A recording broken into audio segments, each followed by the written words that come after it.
Ooh, from giant spiders to venomous snakes, we all get freaked out by Australian creatures. Yeah, me too.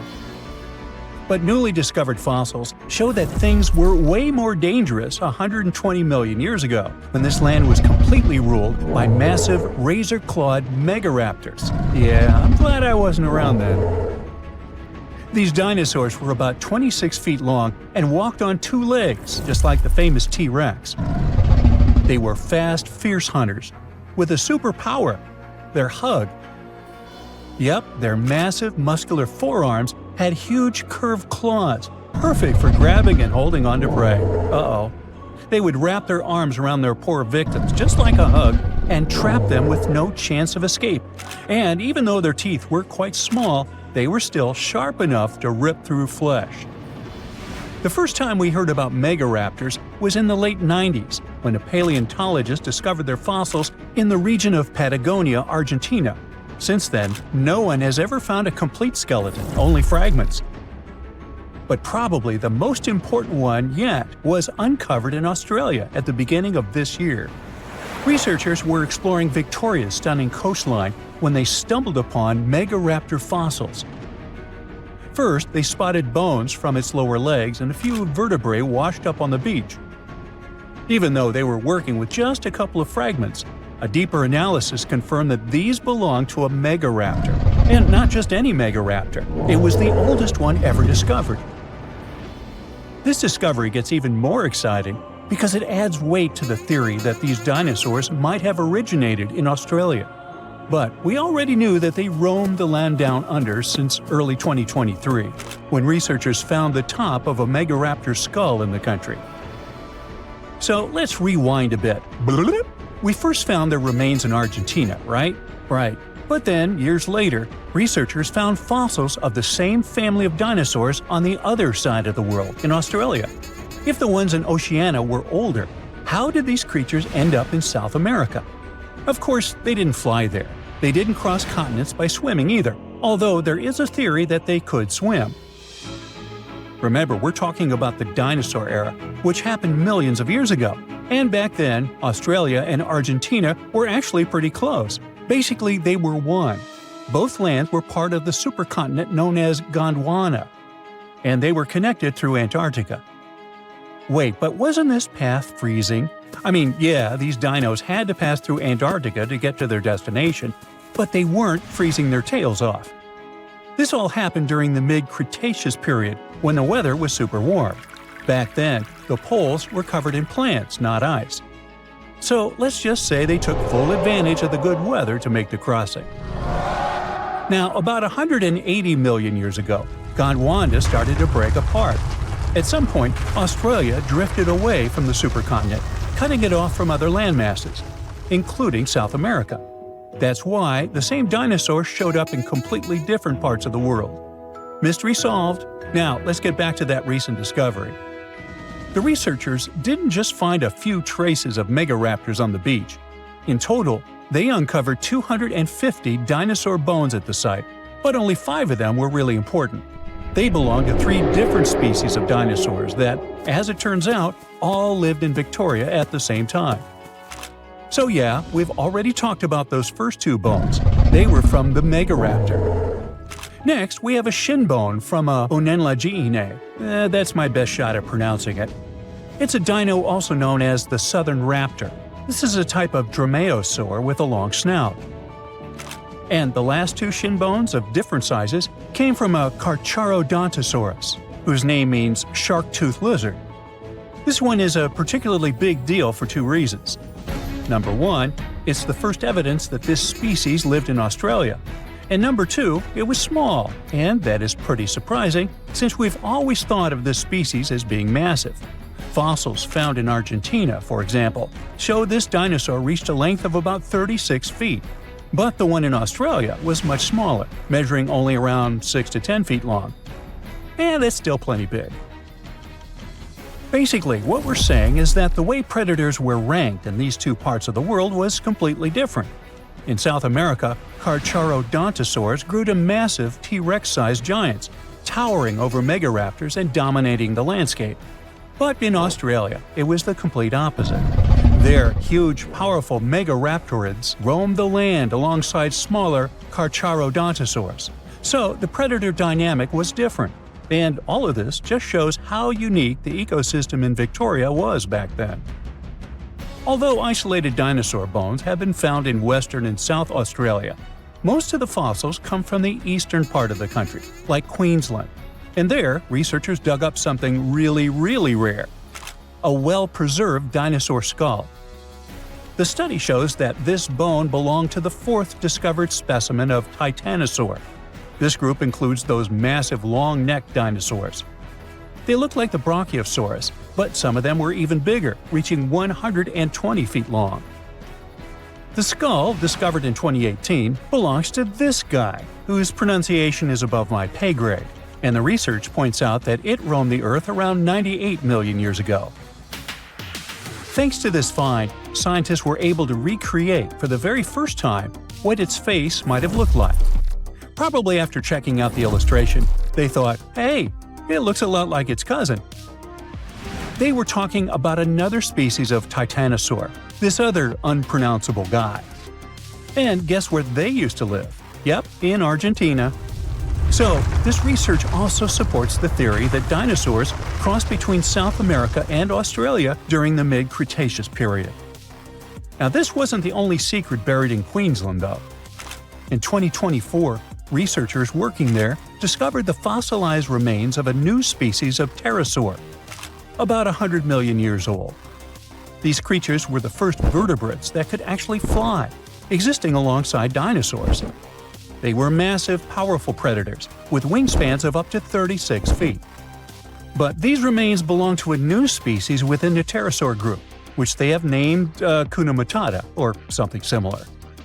Compared to their cousins, they were on the smaller side, with a wingspan of about 15 feet. Still, that's bigger than a snowy albatross, the largest flying bird we have today. This species of pterosaurs were terrifying beasts, flying over the ocean to hunt for prey.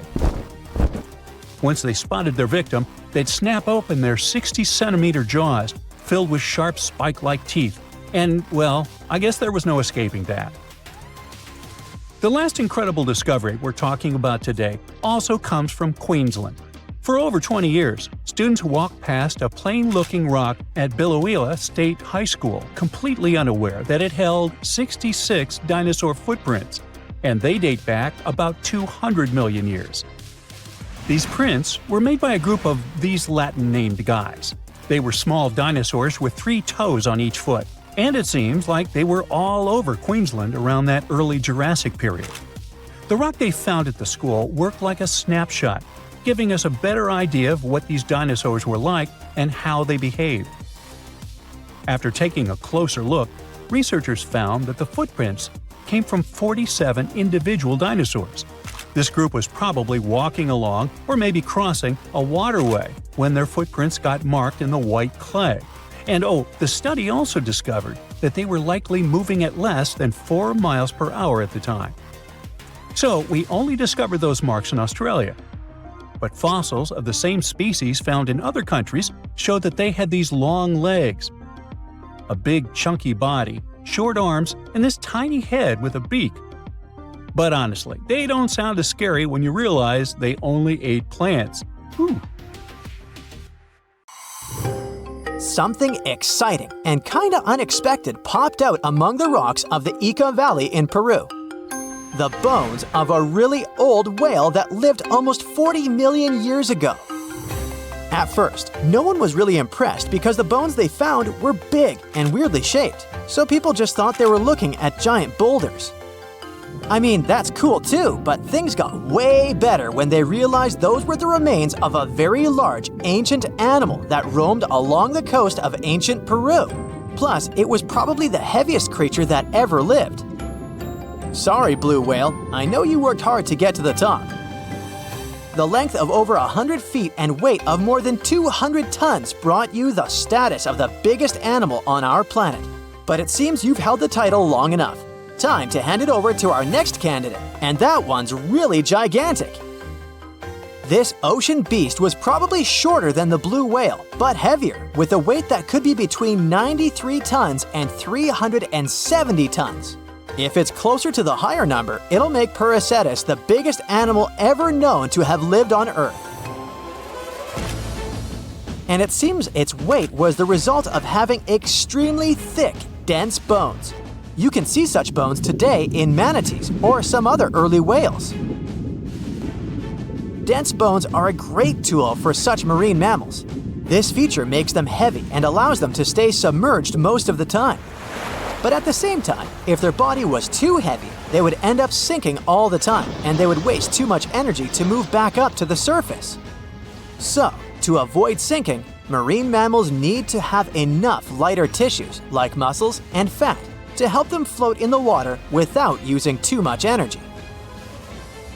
Now, scientists didn't have the whole skeleton, which makes it hard to tell how big the animal was. But they used the ratio of the heavy bones to the lighter tissues in other marine mammals to estimate the overall weight of this giant ancient whale. Experts found these fossils about 13 years ago and spent the next decade freeing the whale from the rock. Its anatomy and age showed this whale was a cousin of Basilosaurus, a whale that had a long snout full of sharp teeth, and a sleek body similar to that of an eel. Even if Prehistoric wasn't bigger than the blue whale, it was still a giant that ruled the ocean depths. Unlike modern whales, there's a possibility that this ancient fellow was a predator that liked to go after bigger prey. And this also changes how we see the history of whales. Scientists used to think these magnificent creatures became really big about 5 million years ago when they started eating lots of small creatures. But here's the proof that giant whales existed even before that. But it's still unclear how this whale managed to find enough food to sustain its enormous body. Plus, it's still hard to tell what exactly this ancient creature had on its menu. It was pretty large and not such a fast swimmer, so it's possible it searched for food in shallow waters. Then it probably ate crustaceans, clams, or some other small animals hiding in the sand. One theory says it was a scavenger, which basically means it munched on remains of everything that would come its way. It's not so unusual to find marine animals in deserts. Many of these regions used to be covered with water anyway. The Sahara in Africa is a perfect example. About 50 to 100 million years ago, this was not a dry desert, but a shallow saltwater body called the Trans-Saharan Seaway. The land is not wet there anymore, of course, but people who lived in that area knew about it because they used to find old shells across the desert.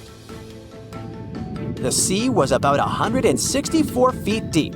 That sounds enough for a nice swim. Some would say this area looked like modern Puerto Rico, with lots of sun and shallow water.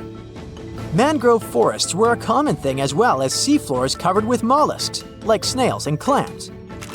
The marine sediment that was left behind after the sea had dried up is full of different fossils. And the animal that lived in that ancient underwater world didn't look friendly. Plus, they were much bigger than their relatives from modern times, so a regular-sized human would end up as a snack, not even a whole meal. Normally, when animals live on small islands, they can become much bigger than their relatives from the mainland.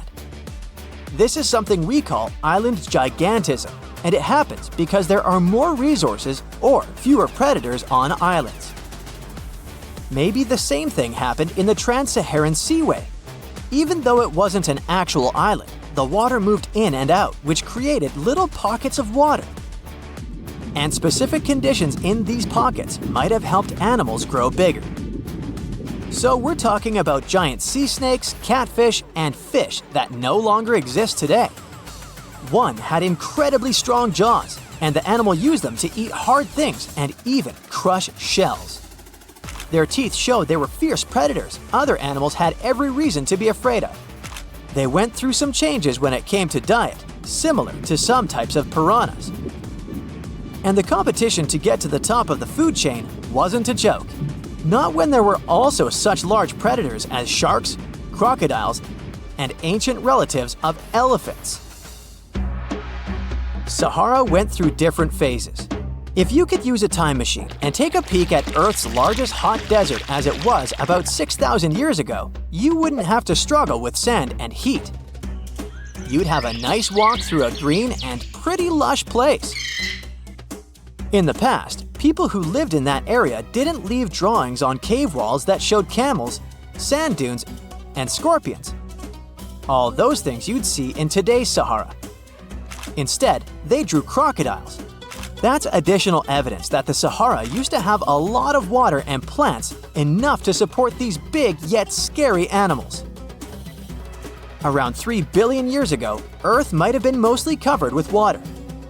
Today, it's about 71% of its surface, but it seems that our planet used to be a giant ocean world with no continents at all, just some scattered islands.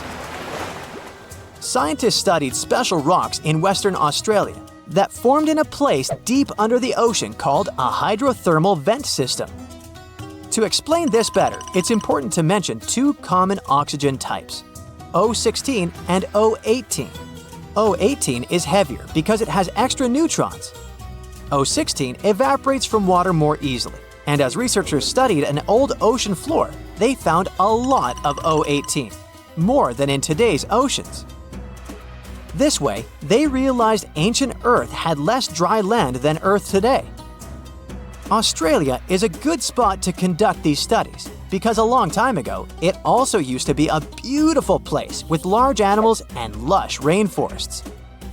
But as time went by, the land became drier and Australia had more deserts formed, such as the Great Victoria Desert. Rainforest remained only on the edges of the continent. What happens with deserts across the globe is called desertification. That's when land that used to be good for growing things turns into a desert or something similar. Our planet changes over time, together with its climate. But desertification also happens because of human activities, like mining, farming, and building cities. And when land turns into a desert, it's a problem because it can't support people and animals anymore. Food doesn't grow there. There's not enough clean water, and animals lose their homes. To help with this problem, there's a plan many countries agreed to. They decided to work with farmers to take care of the land, fix damaged areas, and manage water better. All in all, to make our planet a better place for life. Humanity has been looking to the stars, searching for secrets that outer space is hiding. But deep underground, within the soil of our own planet, there are literal troves of fantastic things just waiting to be discovered. How can you talk about excavations and not mention Egypt? In 2019, archaeologists uncovered a tomb of a high official in South Saqqara who lived about 4,400 years ago. His name was Kui, and the hieroglyphs on the walls of the tomb recited his many titles, one of which was the sole friend of the pharaoh of the time. The discovery could have been pretty usual for Egypt, if not for the tomb's interior. The walls, the ceiling, and even parts of the floor were covered in hieroglyphs, pictures, and intricate patterns. But what surprised the scientists the most was how well preserved the colors of those images were. Despite the cracks and chips on the walls and the ceiling, they were still bright and vivid, almost as if they had been painted recently. In Israel, a whole city was discovered by archaeologists in 2019. It dated back 5,000 years to the early Bronze Age and was home to about 6,000 people. Millions of tools, fragments of pottery items, and stone vessels were found at the site. Scientists say the city was so huge, it could be called the New York of the period. The megalopolis was carefully planned, with dozens of streets, alleyways, and public and residential areas. Archaeologists state that the citizens used to live and trade not only with different regions, but also with various cultures and kingdoms.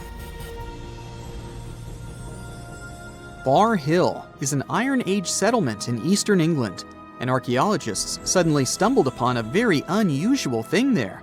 As they were scouting the area, they looked inside one particular ditch and found thousands of frog bones. Later calculations showed more than 8,000 bones belonged to frogs and toads. There were no signs of damage. The bones lay in heaps and piles. Scientists have no idea what could have drawn so many frogs and toads to a single place. It's known that local people of the time ate frogs, so the settlement's inhabitants could have brought them there.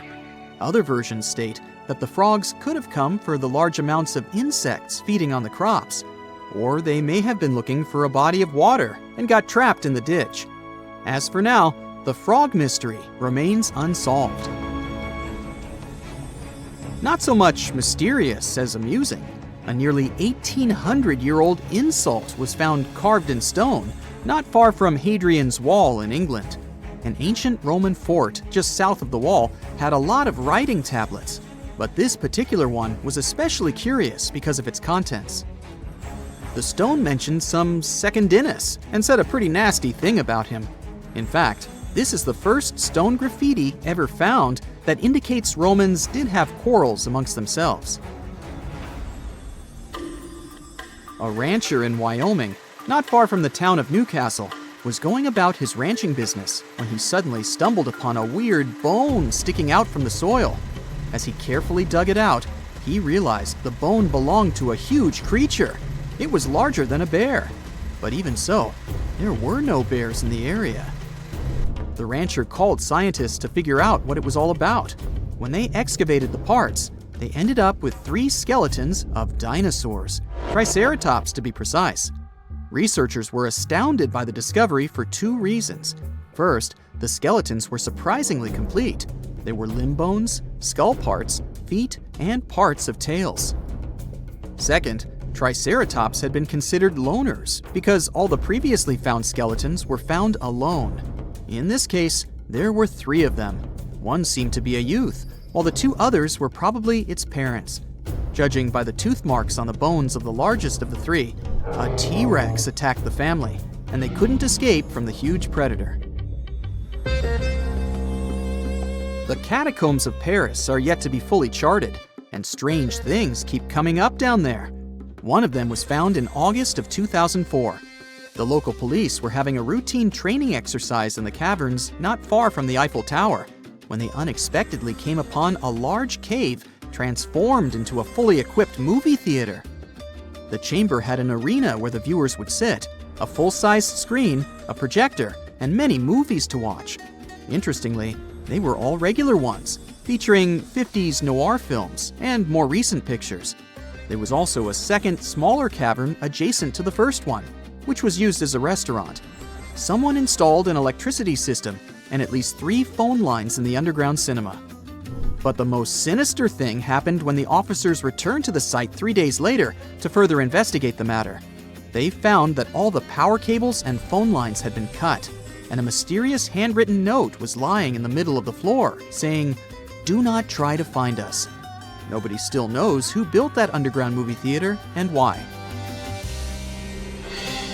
In 1948, the first report came about a puzzling 93-mile-long wall built in Jordan. It's still unknown who made it, when, and why. Its purpose is not defensive. It was too low and narrow to have protected anything from anyone. It lies in ruins today, of course, but when it was still quite new, most of it was about 3 feet tall and 1.5 feet wide. The most popular theory explains that the strange wall might have served as a farmland boundary. Researchers found traces of ancient agricultural lands to the west of the wall. The boundary might have protected those from hungry goats emerging from the east with nomadic tribes. While we're still in Jordan, there's one more mystery here: stone circles that date back 2,000 years. They're pretty big, with a diameter of about 1,300 feet or more. So far, scientists have discovered 11 of these big circles. Yes, that's their official name. Still, they're just a couple of feet high, making them even more puzzling.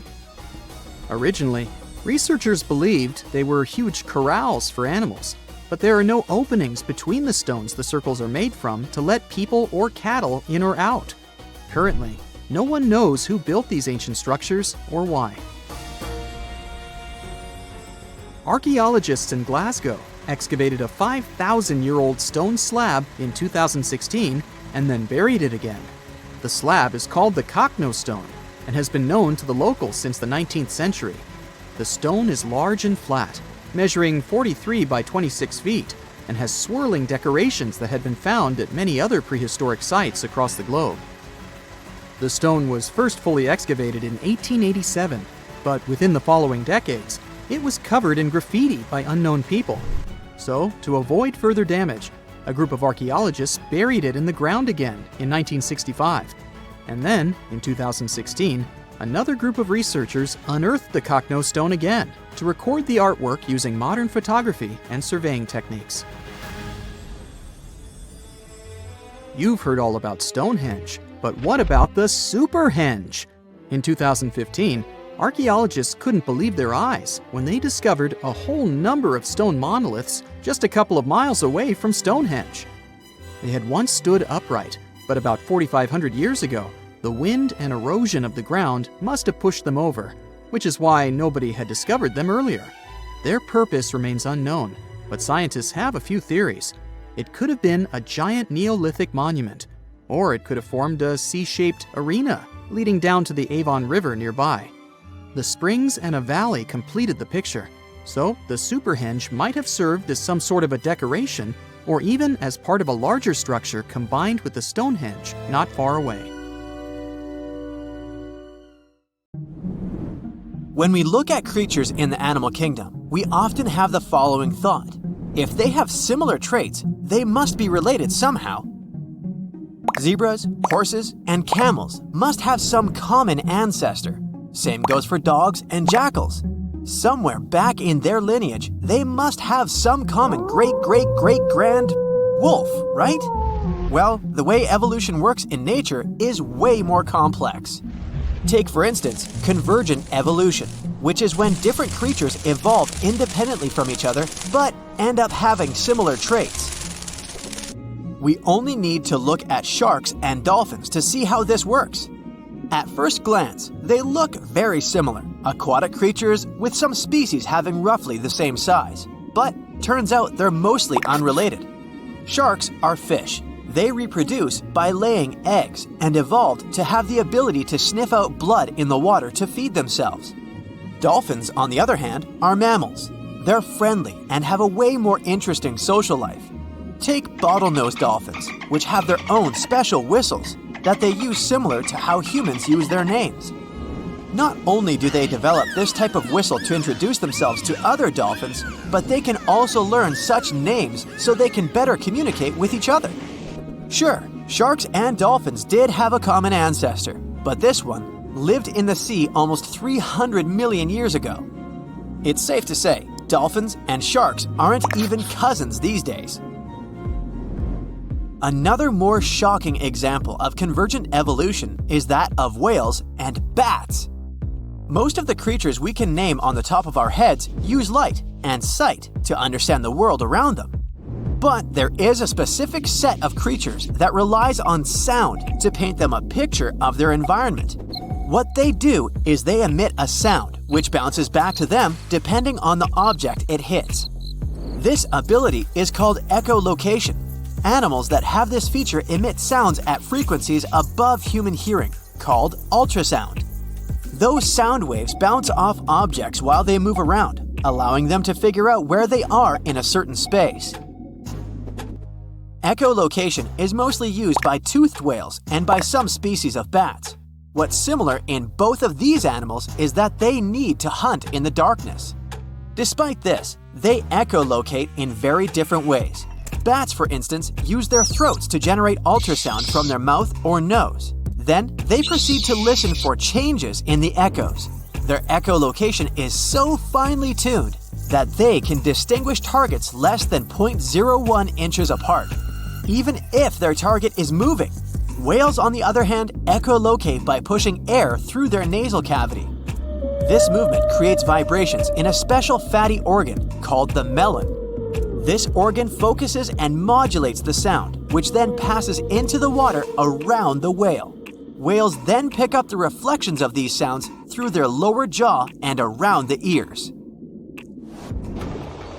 Another striking example of evolutionary convergence is that of Ichthyosaurus and dolphins. Visually, the Mesozoic fish lizards named Ichthyosaurus seem very similar to modern dolphins. But the friendly mammals are much more related to giraffes and camels than the ancient creatures. Despite being 200 million years apart, they do share some common traits which mislead people into thinking they belong to the same species. But that's mostly because they lived in the same environment. They both evolved to feature dorsal fins, which keep them balanced while swimming. Now, let's look at Phytosaurus and crocodiles. The first ones were reptiles that roamed the Earth back in the Triassic period.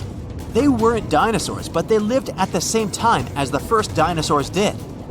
Even though they look very similar, the first crocodiles popped up more than 70 million years later in the Cretaceous period. These two even fooled paleontologists at first. They initially assumed that phytosaurs were the ancestors of crocodiles. Placodonts and turtles look similar too. Placodonts, however, appeared about the same time as the dinosaurs did, somewhere around 235 million years ago. Like modern turtles, they lived in marine environments, but they were surrounded by predators. So, they evolved to have really strong shells to protect themselves. Turtles, however, made it to the scene around 100 million years later. Even modern cats have ancient lookalikes. They were called the Sparacidons, but they were carnivores and marsupials. They used to live in the South American area and resembled the saber-toothed tiger, which is now extinct. Speaking of saber-toothed tigers, how about one that's also related to the kangaroo? Yeah, this creature used to freely roam the Earth around 300 million years ago. The Thylacosmilus may have looked like a feline, but it was a marsupial, meaning it had a pouch of skin in which it carried its pups for a certain period after their birth, like kangaroos and opossums do today. It's difficult to estimate what they looked like since a full skeleton has never been found, but we do know they weighed between 180 to 260 pounds. When we picture a present-day elephant, we always imagine them with their tusks protruding upwards. Well, that's not how their ancestors did it. About 20 million years ago, there lived a prehistoric elephant-like creature named Deinotherium. It did, however, have both tusks curving down from their jaw. As with many other prehistoric creatures, we don't know why they had this feature the other way around. But one theory suggests they used them as anchors. By securing themselves to riverbanks, they were able to safely sleep without drifting off. The last thylacine passed away in the early 20th century. Their extinction was one of the most tragic natural events in modern times. For the last 2,000 years, they have been known to live only on the island of Tasmania. Despite the name, they looked more like foxes than felines. However, thylacines were marsupials rather than placental mammals like foxes. The two-lake wallaby was one of the most beautiful and majestic creatures ever to have lived. It used to be found in Australia and New Zealand. They were very similar to the kangaroos and featured fine fur with shifting bands of darker and lighter gray across their backs. Surprisingly, they were dubbed monkey face, but they had no connection whatsoever to modern monkeys, apart from both being mammals. What made them so special was the way they moved around. Their standard movement consisted of 2 short hops, followed by a long one. After that, the wallaby would simply stare into the sky. Don't be fooled though, the two-leg wallaby was extremely rapid. Females were generally taller than males, and they appear to have been quite sociable animals, at times being particularly fond of a certain location. They were also nocturnal. Hyracoodonts and horses share a lot of similar features, but hyracoodonts used to exist in the Eocene and Oligocene periods, and they went extinct around 23 million years ago. In their whole group, they featured very diverse species and came in many different sizes, from the small pony-like to the colossal Paraceratherium, which is one of the largest land-living mammals ever to exist. Modern horses, however, appeared around 2 million years ago. Let's do a little experiment together. Start by stretching your arms out. If you were to draw a line from your fingertips to your shoulder, it would measure around 28 inches. Now, try to picture an insect with a wingspan this big. Hold on a minute, you won't need a large can of bug spray, don't worry. They're extinct. But the gigantic Meganeuropsis did live around 250 to 300 million years ago.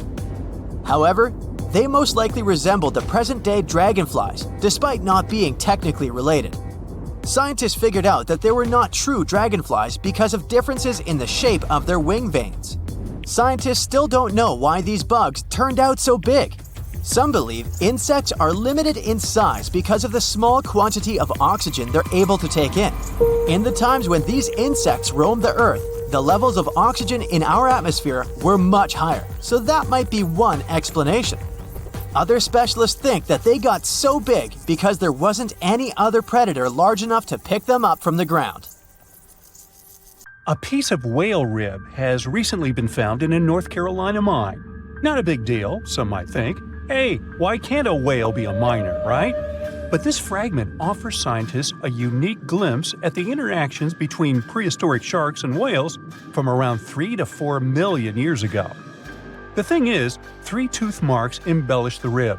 That means that the whale was once badly bitten by an animal with a super powerful jaw. Judging by the spacing between the tooth marks, and it reaches almost 2.5 inches. This animal could be a mega-toothed shark. I'm talking about the megalodon. Or it could be a different shark species which was around at that time. The curvature of the shark's jaw shows that the animal was relatively small, between 13 and 20 feet long. Yeah, small. As for the whale, it seems to be the ancestor of a great blue or humpback whale. Researchers are amazed. You don't usually expect to find evidence of animal interaction and behavior preserved in the fossil record. After examining the sample carefully, they concluded that the shark must have gone away with a mouthful, but the whale had survived because most of the fossil fragment is covered with what is known as woven bone. It quickly forms in response to localized infection. Such bone isn't particularly strong, and later the body remodels it into compact bone tissue.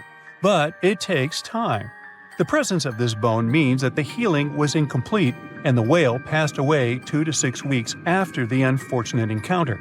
On the other hand, its demise could have been unrelated to the infection and injury. Only a handful of fossils show such kinds of interactions between ancient animals. You can often find bite marks on fossils indicating where the animal passed away and its carcass was scavenged. But this fossil is one of a few examples that not only show a wound inflicted by another animal, but also demonstrate that the prey survived. All fossils are exciting for paleontologists. Yes, they need to get out more. But some might look terrifying to regular people. For example, look at this picture of tentacle arms and octagonal-shaped heads. When it first appeared in mass media, internet users claimed that it was some ancient organism that had come from space. Others thought the story was fake, but in fact, both the picture and the fossil are real. The fossil is known as a mortality plate, a fossilized representation of a mass extinction event of one or several species. The fossil actually contains more than a dozen specimens of a type of marine organism called a crinoid. Despite their looks, crinoids were not plants but marine animals. This particular species lived deep underwater on the seafloor. Crinoids were related to starfish, sea urchins, and brittle stars. These creatures could attach themselves to the seafloor with stalks made up of flexible porous discs connected by soft tissue. The stalks were hollow, and that's where the animal's nervous system was located. Crinoids absorbed oxygen through thin-walled tube feet. The creatures usually reached the length of more than 8 inches and had 5 arms lined with leathery-looking tentacle-like structures. They fed on plankton and sloughed off organic material. Now, even though these fossil finds seem to be super exciting, few creatures in the fossil record confuse scientists as much as the Tully monster. This curious sea creature sported a toothy, trunk-like snout and eyes splayed out on a rigid rod. But the most bizarre thing? It has been impossible to classify. Researchers have been considering a variety of organisms, for example, segmented worms, swimming slugs, and primitive eel-like creatures, since the monster was discovered in 1966. Recently, they have even tried to connect it to some species of jawless fish with a backbone-like structure. A team of scientists from Japan has used high-resolution laser scanners to examine the anatomy of Tully monster fossils in 3D. They concluded that the enigmatic fossil might be an invertebrate after all, and still, the true identity of the creature remains elusive. In the 1950s, amateur fossil hunter Francis Tully found a ghostly imprint of a torpedo-shaped organism with a huge tail fin in the Mazon Creek fossil beds in Illinois. Tully had never seen anything similar to the torpedo structure. He took his find to Chicago's Field Museum of Natural History. Paleontologists working there were baffled as well. Since then, scientists haven't been able to determine where the creature fits on the phylogenetic family tree, or where they should spend Thanksgiving. In 1741, an explorer and captain named Vitus Johansen Bering led an expedition to map the coast of Alaska. The ship he was on got shipwrecked on what later became known as Bering Island, and they got hungry. Half the crew survived thanks to the discovery of an extremely large sea cow. With the meat of these animals nourishing them, the sailors managed to build a small ship from the wreckage and return home. On their way back, a scientist who was among them spent his time documenting the animals and plants they had found. The sea cow was particularly interesting because without it, the crew wouldn't have survived. These animals were more than 26 feet long and weighed around 10 tons. All sea cows are members of the order Sirenia, marine mammals more closely related to elephants than cows. The scientists described them as having black skin, a small head, and stubby forelimbs. Those sea cows floated on the water's surface, munching on kelp. After the information about these animals became widespread, sea otter fur trading expeditions made use of that convenient depot en route. Sea cows were docile and could be easily hunted. Long story short, within 27 years after the scientists mentioned those animals, they were driven to extinction. But it's not the saddest part. The fossil record reveals a much deeper and darker history. Fossils of sea cows have been discovered all over the world, from Japan to Mexico. It means that the animal once thrived in the vast kelp beds around the entire North Pacific Rim. That small population discovered by the expedition was probably the last remains of a once much larger and way healthier population. More likely, Aboriginal hunting had already reduced the numbers of these animals to near extinction levels, and the final blow came from Western hunters. The living close relatives of those ancient sea cows are rarely hunted today. Still, they're under threat of extinction themselves. To some, this amazing fossil might look a bit disturbing. Slaves' lentils are fossils that belong to animals called nummelites. They lived and thrived in a warm, shallow sea covering part of Egypt around 40 million years ago. The name nummelites hints at the fact that larger specimens resemble coins, and in Egyptian folklore, they're even referred to as angel's money. These creatures have a simple, single-celled structure, which contrasts with their super intricate skeleton. Look at this series of spiral overlapping whorls. Each whorl is divided into countless tiny chambers. Nummelites can grow to be 4 inches in diameter, and still, they are the fossils of single-celled animals related to amoeba. How and why did they grow to be so large? The reason could be their symbiotic relationships with other smaller organisms. In the case of modern species, such symbionts are tiny golden-brown single-celled algae called diatoms. The shells of nummelites are relatively transparent, and since they're flat, there's a large surface area for the light needed for the diatoms to photosynthesize. For some reasons, scientists are still debating about them. The presence of plant symbionts in animals dwelling in the sea encourages the growth of a calcareous skeleton in hosts. So, the gigantic size of the nummelites in Egypt could be due to their close relationship with symbiotic diatoms. Does that make sense? Fun fact: a species of nummelites evolve very fast, and their fossils change from one layer of sediments to the next. So, the limestone used for the pyramids of Giza are so packed with such fossils that it's known as nummelitic limestone. This limestone also contains 2 kinds of nummelites, the smaller slave's lentils and the larger angel's money. But those are not different species, but rather different stages in the life cycle of a single species. So, we all know that Mother Nature is wise. If she blesses some creature with a particular body part, it should make perfect sense, right?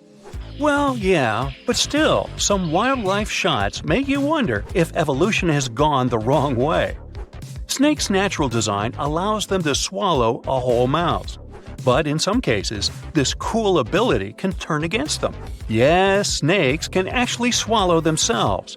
Scientists believe that they mostly do this because of stress, captivity, temperature regulation, hunger, or illness.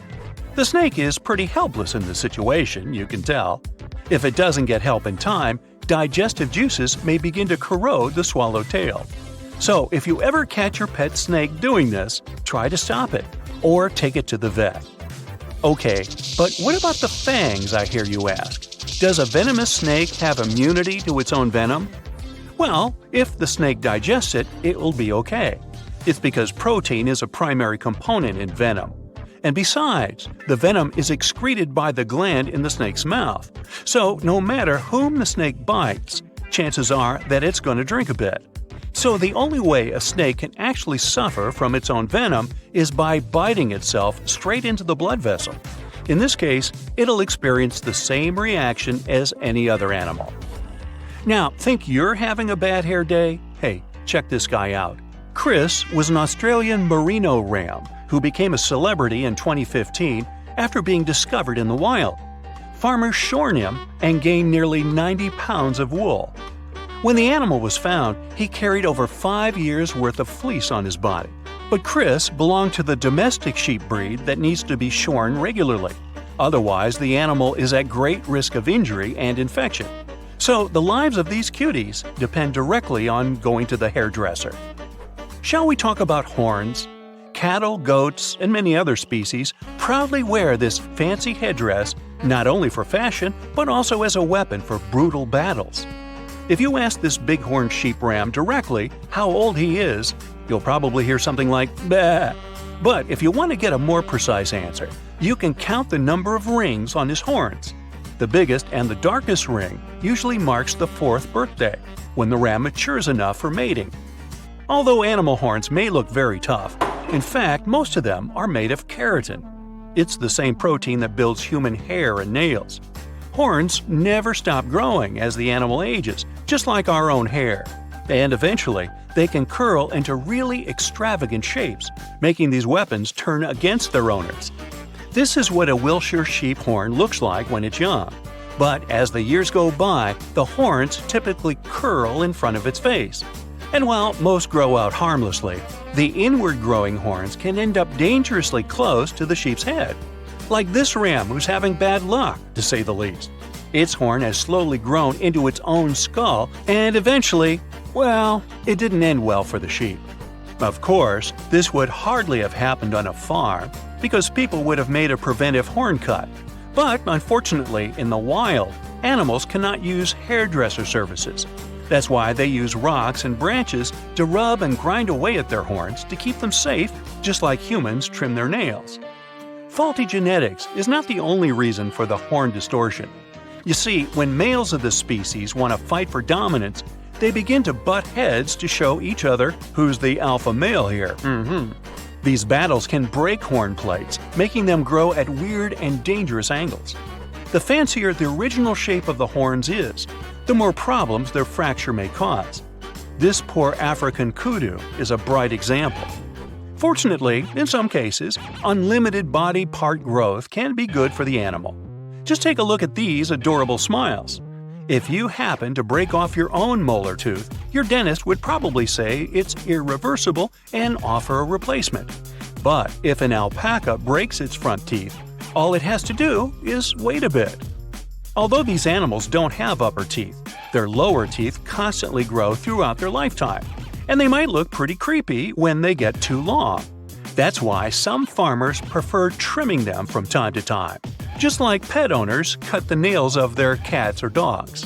Now, llamas look so similar to alpacas that many people confuse these two species.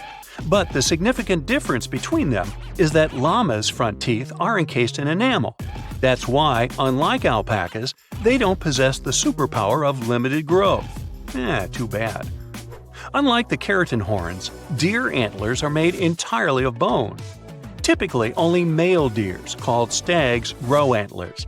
Very rarely, females can grow them too due to a serious hormone imbalance. This is a deer equivalent of a beard on a human female that sometimes can appear due to various diseases. Adult deers grow and shed their antlers annually, which coincides with the breeding season. At first, their antlers are covered in velvet, a protective skin with blood vessels. But once the antler is fully developed, the deer gets rid of the velvet, just like snakes shed their skin. Although this process doesn't harm the deer, it may look pretty spooky. Once the brand new antlers are ready, stags begin to fight with other males over the ladies' attention. Usually stags barely eat or sleep during this competition. And if you ever question whether the antlers of two deers can get locked together, the answer is yes. Every stag is risking ending up stuck with his own rival instead of having a romantic night out with a female deer. Bummer. Moreover, all the traumas that the deer gets during the mating season can influence further antler growth if specific nerves get damaged. Just like horns, antlers can develop at distorted angles because of genetic failures. Some mutations can even make them grow monstrously large. This unlucky deer can barely move his head without losing balance. Also, if a deer breaks one of its legs, its body can speed up the healing by sacrificing the bone and blood material from one of the antlers, and thus this antler will get thinner and weaker. And speaking of facial extensions, we cannot skip the tusks. Please meet Babirusa from Indonesia. This ancient boar first emerged over 35,000 years ago. It's easy to confuse these big tusks with horns, but they are actually upper canines. They tend to pierce through the skin of the boar's face as it matures.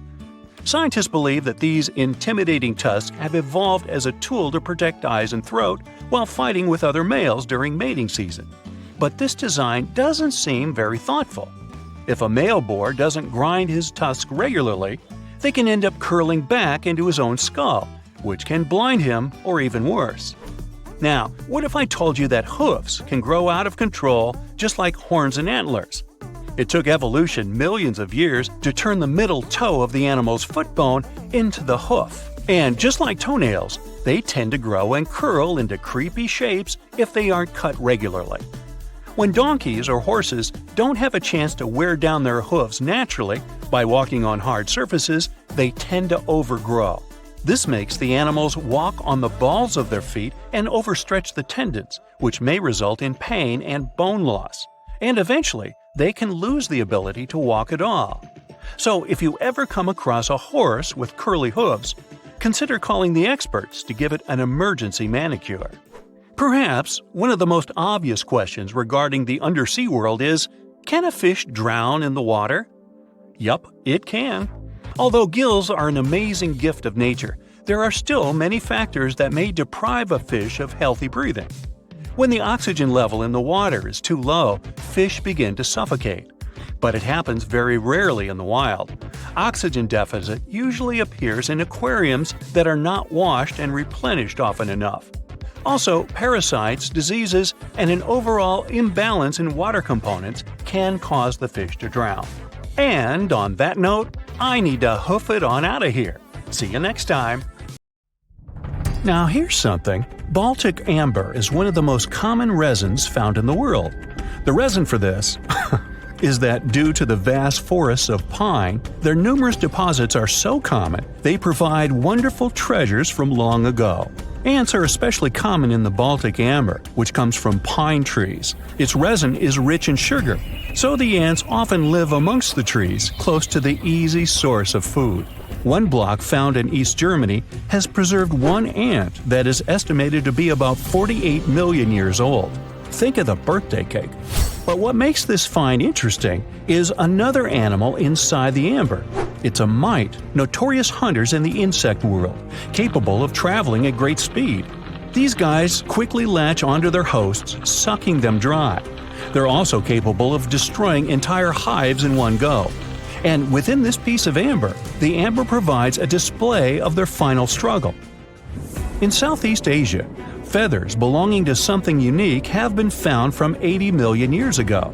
They were captured in resin during the Cretaceous period, a peak time for dinosaurs. The many feathers inside are from the Coelurosaur. It looks like a dinosaur, but this animal is more related to birds. Other feathers like this have been found in resin. They belong to avian and other non-flying dinosaurs. The discoveries have helped reimagine what dinosaurs actually look like. Still, dinosaurs may have had feathers instead of being completely bald. Of course, for most of them, the feathers weren't used for flying, but they helped the dinos stay warm. However, the feathers weren't all that was found, and a part of the coelurosaur's tail is also preserved. Still, it's so small and ancient that its DNA hasn't survived to map their entire genome. The enclosed tail is also very delicate, and it can't be removed from its protective amber shell. But although these findings can only be observed, they've still provided a great insight in the evolution of birds. But how does amber preserve things so effectively, even at the initial stages? The trees produce the resin to protect any small gaps in the bark against feeding insects. Its antiseptic nature and lack of water content ensures it doesn't degrade for a long time. This also makes it more resilient as it petrifies over long periods, eventually becoming a fossil. Some of the oldest amber ever found was from the Triassic period, showing how long it can last. The pieces from Italy are about 230 million years old. And inside one of these ancient droplets holds the oldest arthropod ever recorded. This mite found inside has provided a broader understanding to their evolution. Today, they're known to mainly annoy gardeners by feeding on the petals of flowering plants. However, at the time the mite was caught, flowers didn't have any petals, and it would be without this tasty meal for another 100 million years. Now, 100 million years ago, Myanmar was part of Gondwana, the great supercontinent. At that time, Myanmar wasn't part of Asia yet. But it was still lush with a great forest, which contained many species of lizards that lived amongst the undergrowth, hiding away from dinosaurs. Many of them have been stored within amber. This fact helped discover ancestors of geckos and chameleons. By using CT scans, scientists have analyzed them, providing a glimpse into the formation of their scales, teeth, feet, and claws.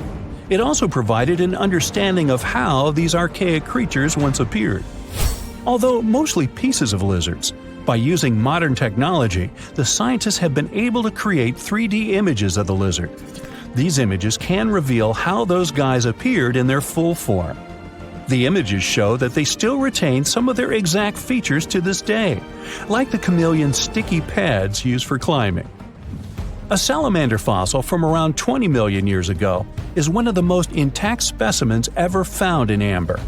Details of its final moments show that it had been attacked before getting stuck in the resin. However, what's confusing about this find from the Miocene era is that the amber was found in the Caribbean, but it came from a tree that's closer related to those from East Africa. The lizard also has ancestry from the same area.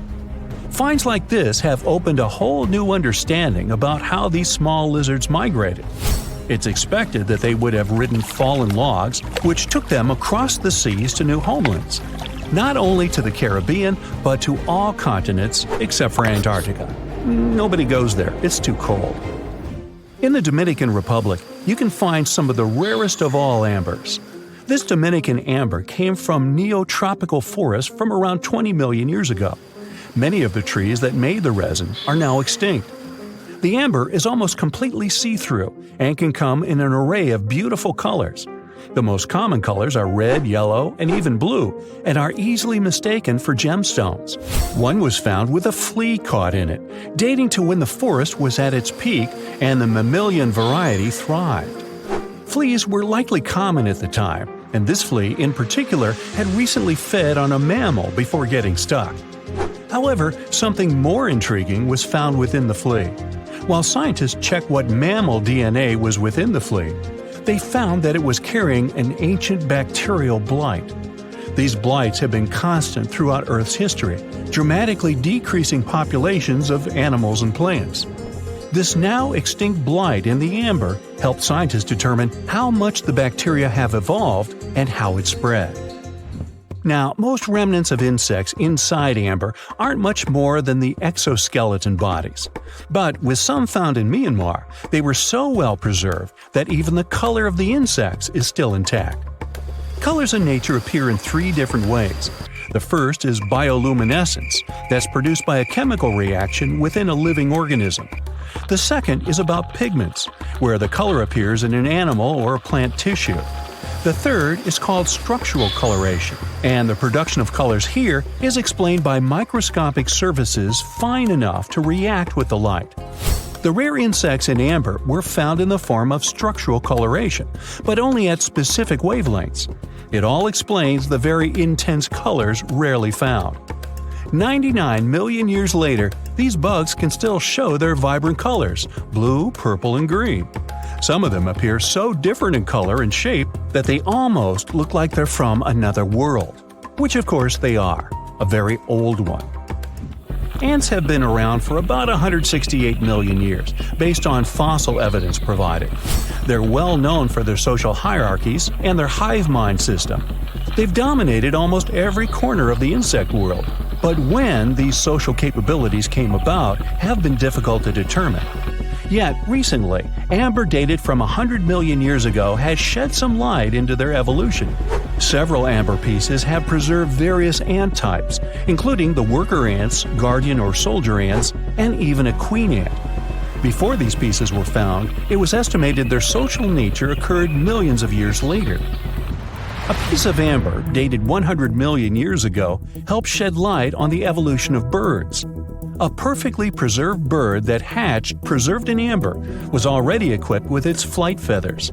With the earlier physical abilities, they would be capable of moving around the nest by themselves at a very young age, and it's expected they could search for their own food almost immediately.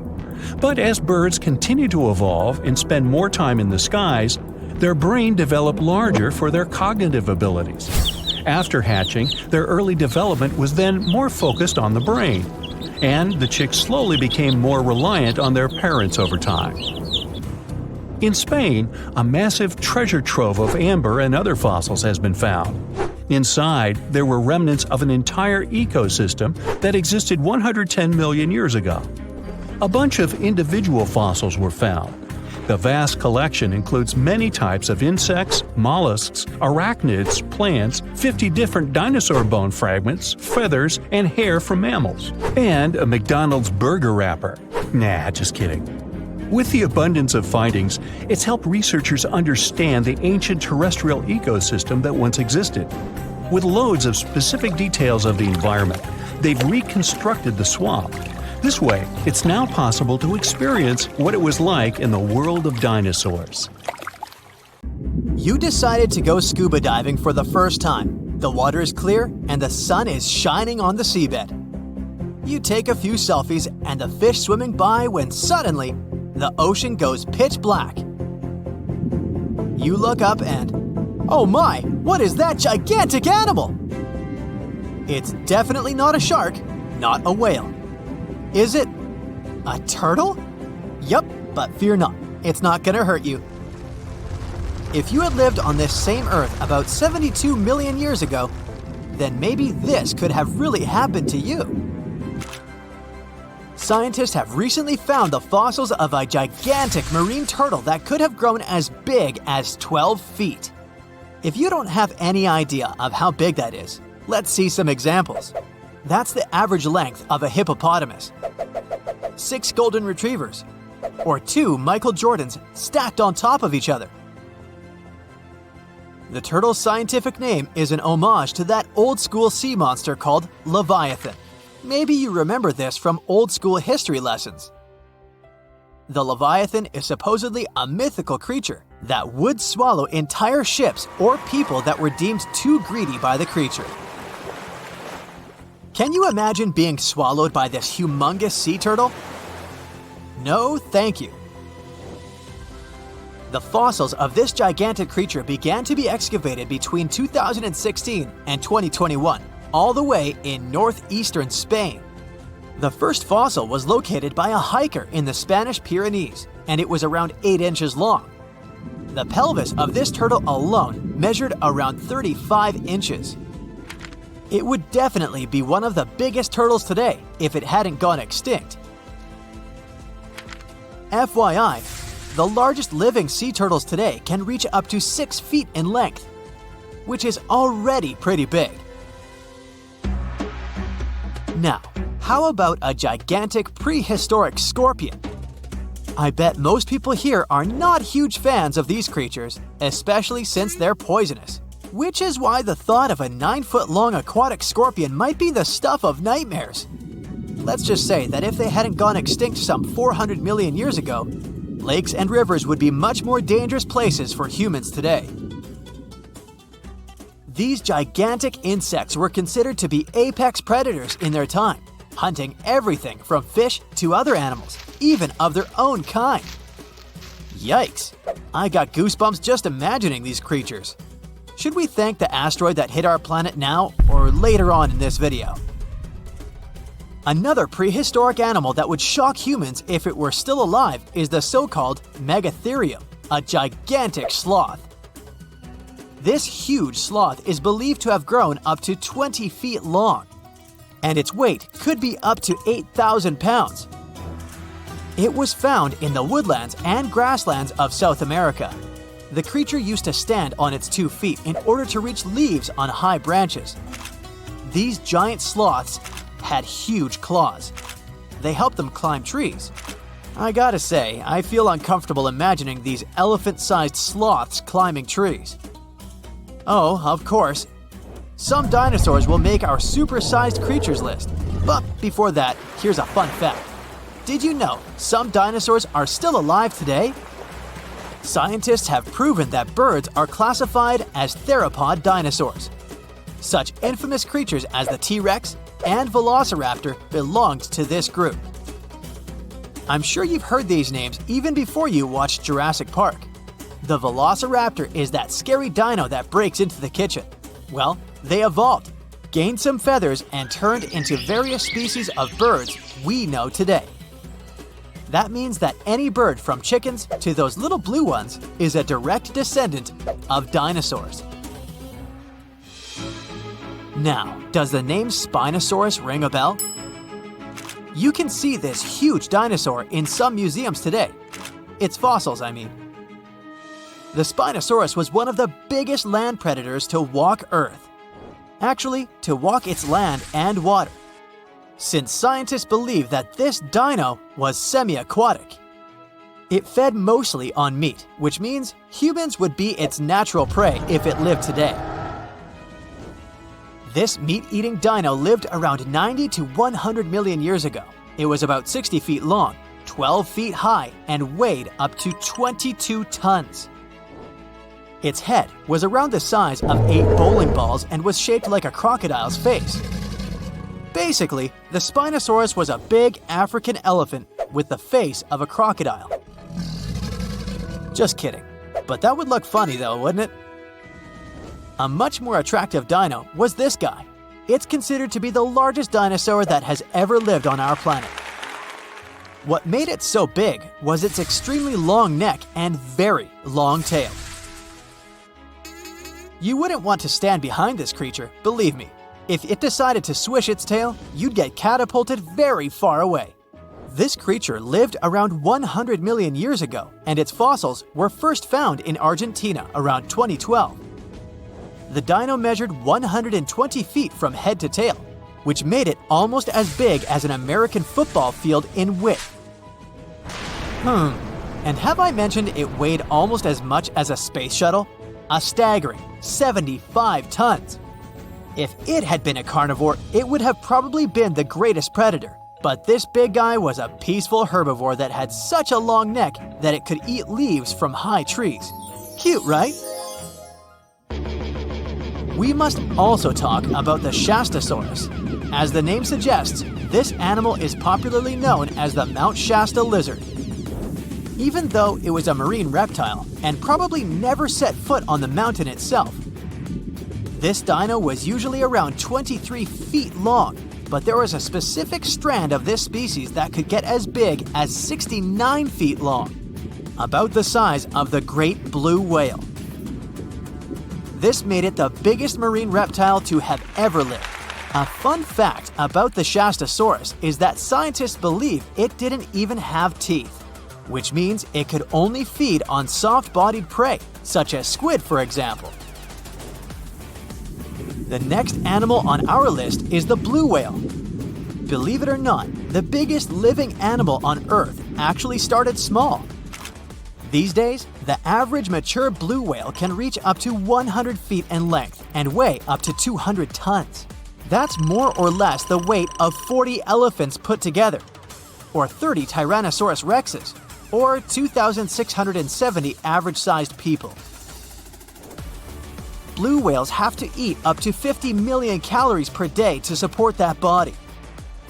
That's the equivalent of 30,000 Big Macs, just FYI. But blue whales weren't always this big.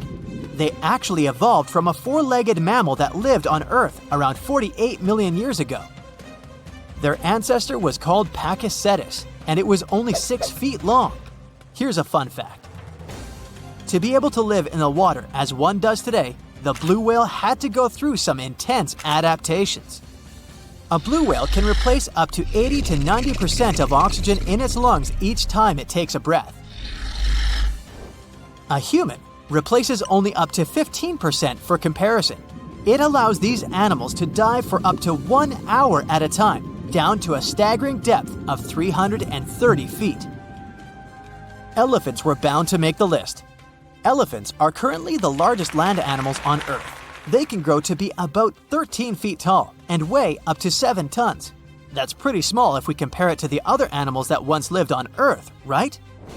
But if we placed a 6-foot-tall human next to an elephant, we'll see it's not at all that small. African elephants are bigger than their close relatives, Asian elephants, and they have a similar lifespan to humans, up to 70 years. Pokemon might have made us collectively wish that salamanders were real-life dragons, although they're not. They can still be pretty cool though. There's a giant species of salamander that is known to be the largest living amphibian. They can grow to be as long as a regular-sized human, reaching up to 6 feet. I bet that wouldn't be a pleasant underwater encounter. Life on a high-oxygen planet would be a wild and crazy ride. Imagine taking a deep breath and feeling like you just downed a shot of espresso. The sky is a deep shade of blue, and the trees around you are gigantic, lush and green, growing at a rapid pace. Daily exercise now becomes a breeze. With all that extra oxygen, you'd be able to run faster, jump higher, and lift heavier weights. Your morning run is basically effortless, and you notice that everything seems to move faster and with more energy. But you'd also have to watch out for the wildlife. The animals around you would be simply huge, and they'd move with a heightened speed and agility. Imagine getting chased by a cheetah that's hopped up on oxygen. It'd be like running from a Ferrari with legs. But how is this even possible? And how would high levels of oxygen affect the evolution of the planet and our life in general? To answer this question, you need to understand how oxygen works. Oxygen is like the fuel that powers the engines of life. It's a gas that's all around us, making up about 21% of the air we breathe. And don't let that small percentage fool you. Every time you take a breath, these little molecules get top priority access to your body's cells and help them produce energy. Without oxygen, your cells wouldn't have the energy they need to function properly, and your body would start to shut down. Oxygen is also incredibly versatile. It's used by a wide range of organisms, from tiny bacteria to massive elephants. It's even in the ocean. Marine organisms like plankton and algae produce a ton of oxygen, keeping the underwater world thriving. And not only is it a crucial component of life on Earth, it's also a fountain of youth. Oxygen keeps our skin glowing and our minds sharp. So don't forget to walk in the fresh air more often. But that's just the beginning. Oxygen is quite a multitasker, doing a bunch of different jobs at once. For starters, it's like the janitor of the atmosphere, cleaning up all the nasty pollutants and keeping the air fresh and clean. It's also the bodyguard of our atmosphere, protecting us from harmful UV rays and other dangerous cosmic stuff. Without it, we'd be like sitting ducks in the face of space radiation. And let's not forget about the impact of oxygen on the weather. It's like the puppet master, pulling the strings of the atmosphere and creating all sorts of wacky weather patterns. Tornadoes, hurricanes, thunderstorms, they're all just a product of oxygen doing its thing. And sure, these things are incredibly dangerous, but they also help redistribute nutrients and organic matter by lifting and transporting soil, leaves, and other debris to new areas. So they low-key help fertilize soil and provide nutrients for plants and other organisms. As you can see, the little oxygen molecules are working hard to keep everything in check. So what would happen if we suddenly raise the levels up to 30, 40, even 50%? Actually, too much oxygen can become very dangerous for us. There's such a thing called oxygen toxicity. It can lead to a range of pretty bad symptoms and even the worst of outcomes. It's like eating too much candy. It might taste good at first, but you'll regret it later. It may sound surprising, but if you get too much oxygen, you'll be out of breath. You might feel great at first, but pretty soon you'll start feeling dizzy, like you've been dancing for hours without taking a break. Also, high oxygen levels can be downright toxic to your body. It can leave you feeling like you got hit by a truck.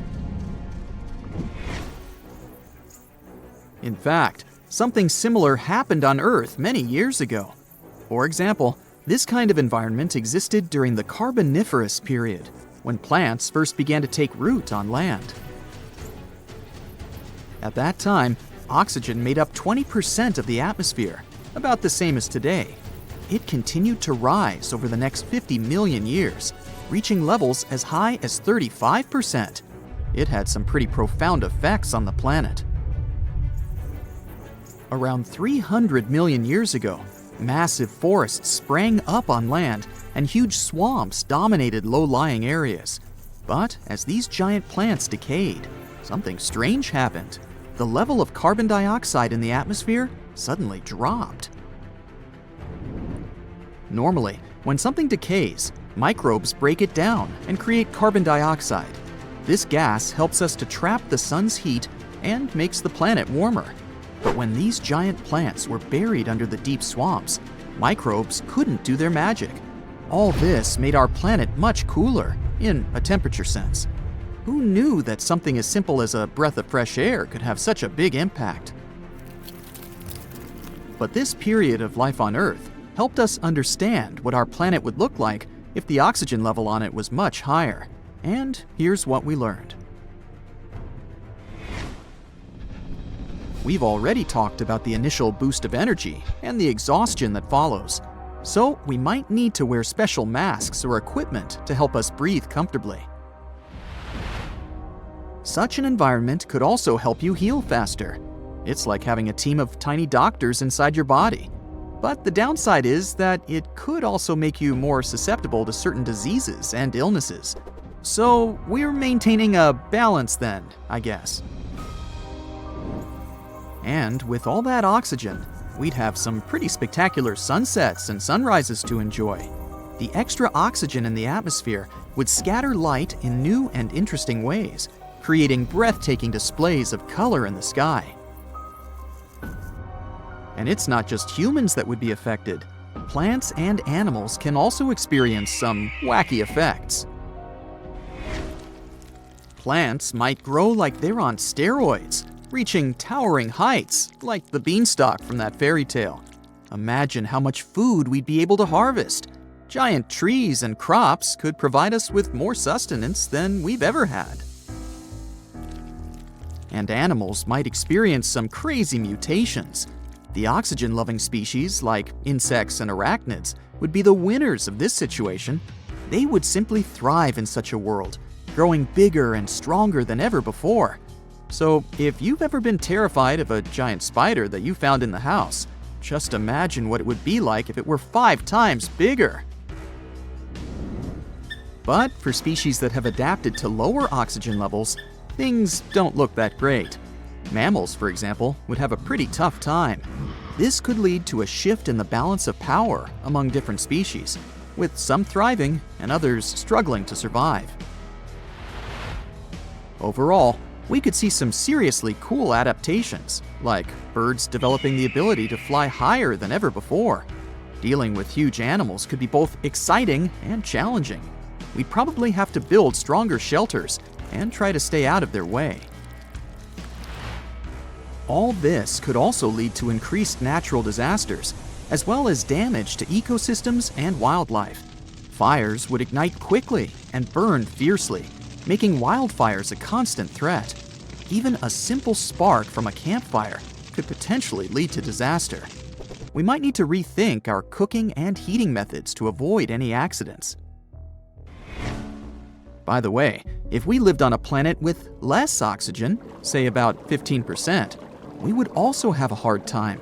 For example, our bodies would have to work much harder to obtain the same amount of oxygen as they do on Earth. We would probably experience fatigue and shortness of breath much more quickly, and physical exercise would be much more challenging. We could have some problems with memory and concentration. So the amount of oxygen we have now is the most ideal. Let's appreciate it.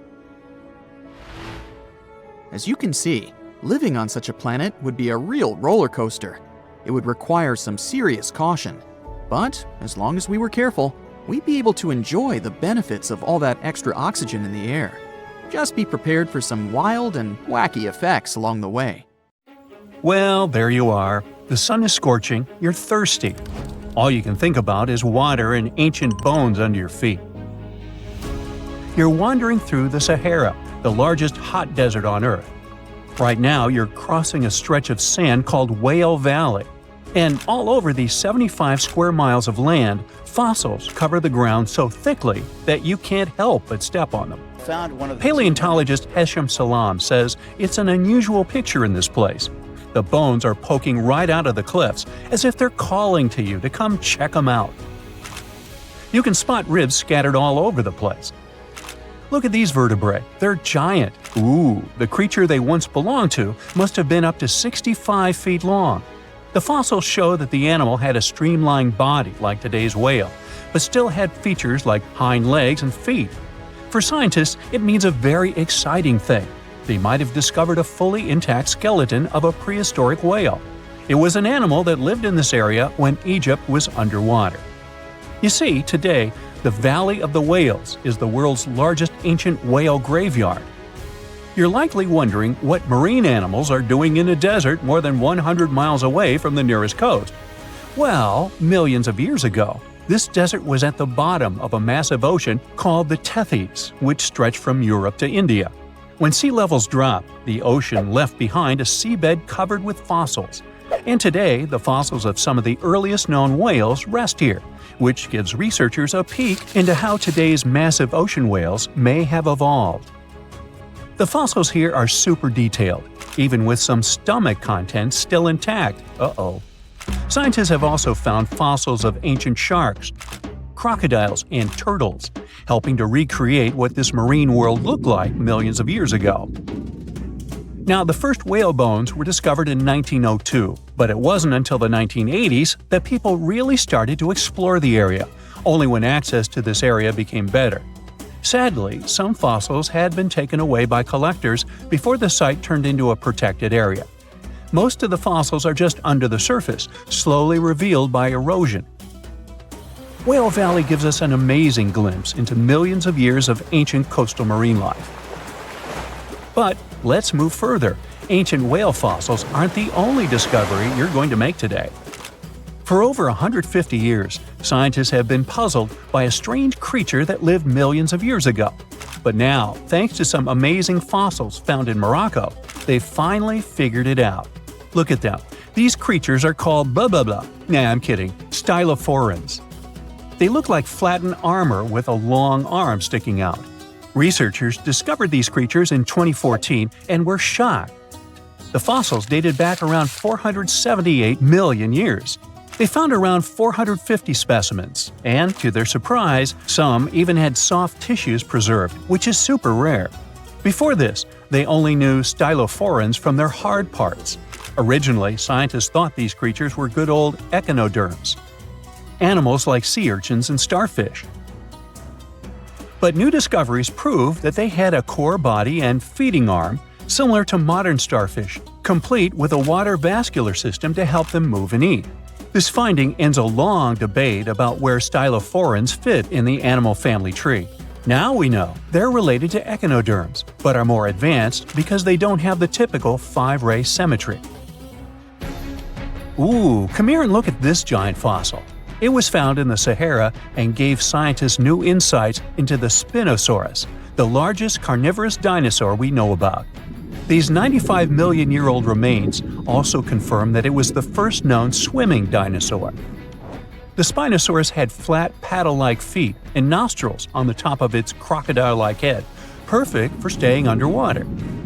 It was a pretty weird dinosaur with a long neck, trunk, tail, and a 7-foot sail on its back, so it must have spent a lot of time in the water. At over 50 feet long, Spinosaurus might have been even larger than T-Rex. The first Spinosaurus remains were discovered about 100 years ago in Egypt, but only this new fossil, found in Morocco, helped scientists reconstruct this dinosaur for the first time. Researchers paid attention to the creature's shorter hind limbs and wide claws. These features point to adaptations for life in the water. Its snout and dense bones also suggest it was a swimmer, while its spiked tail likely attracted mates. Hey, good looking, come here often? And here's another astonishing find made in Tunisia, the remains of Machimosaurus rex.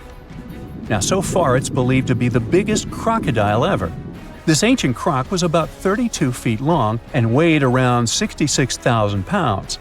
It was a top predator around 130 million years ago, and its skull was over 5 feet long. Now, this discovery is a big deal because it shows that these crocs stuck around longer than we thought. Before this, scientists believed that they disappeared during a minor extinction event between the Jurassic and Cretaceous periods. Now, let's go back to the fact that the Sahara was once underwater, and some of the largest sea creatures ever lived there. A study published in the Bulletin of the American Museum of Natural History speaks about an ancient body of water called the Trans-Saharan Seaway. It existed between 150 million years ago, covering parts of Western Africa. Scientists spent 2 decades trying to recreate this prehistoric underwater world. They found it was warm and shallow, home to some pretty terrifying creatures, including 5-foot-long catfish and 40-foot-long sea snakes. Yikes! The seaway was cut off from larger oceans for long stretches, which may have helped these predators grow larger because resources were always available. It's a classic case of evolution at work, leading to what scientists call gigantism in isolated environments. But all that water didn't just disappear with no trace. Under the sands of the Sahara, scientists have discovered a massive ancient lake, which they're calling a mega-lake. Makes sense? This lake formed around 250,000 years ago when the Nile River flooded the eastern Sahara. At its biggest, this lake covered over 42,000 square miles. It's about half as big as Kansas.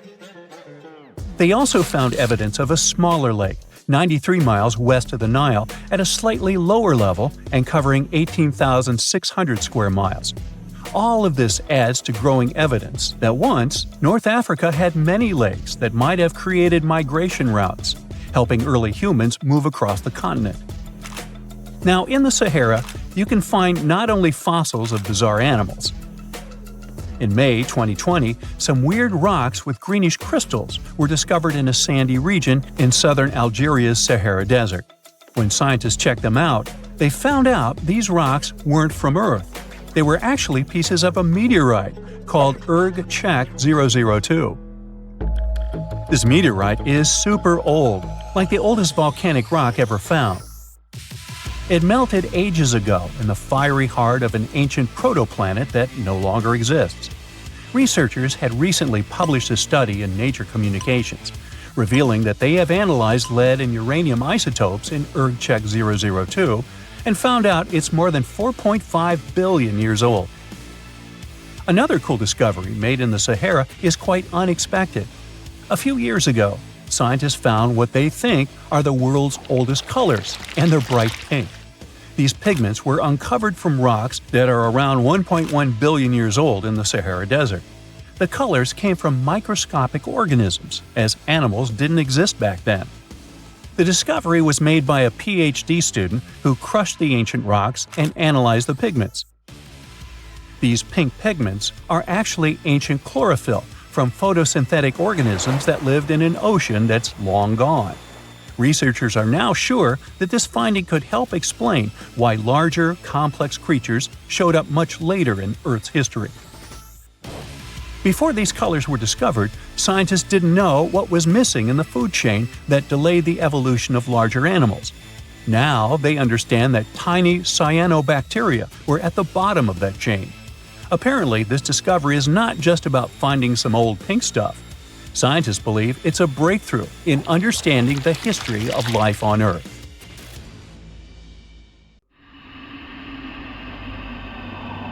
You're walking along a hot desert under the scorching sun. You run out of supplies. There's no more water. You dream about rain, but there are no clouds in the sky. With each step, you lose more and more strength and fall. You notice a small pond nearby. Is it real water or just a mirage? You can't get to your feet, so you crawl there. The water is getting closer by the minute, but not because you're moving towards it.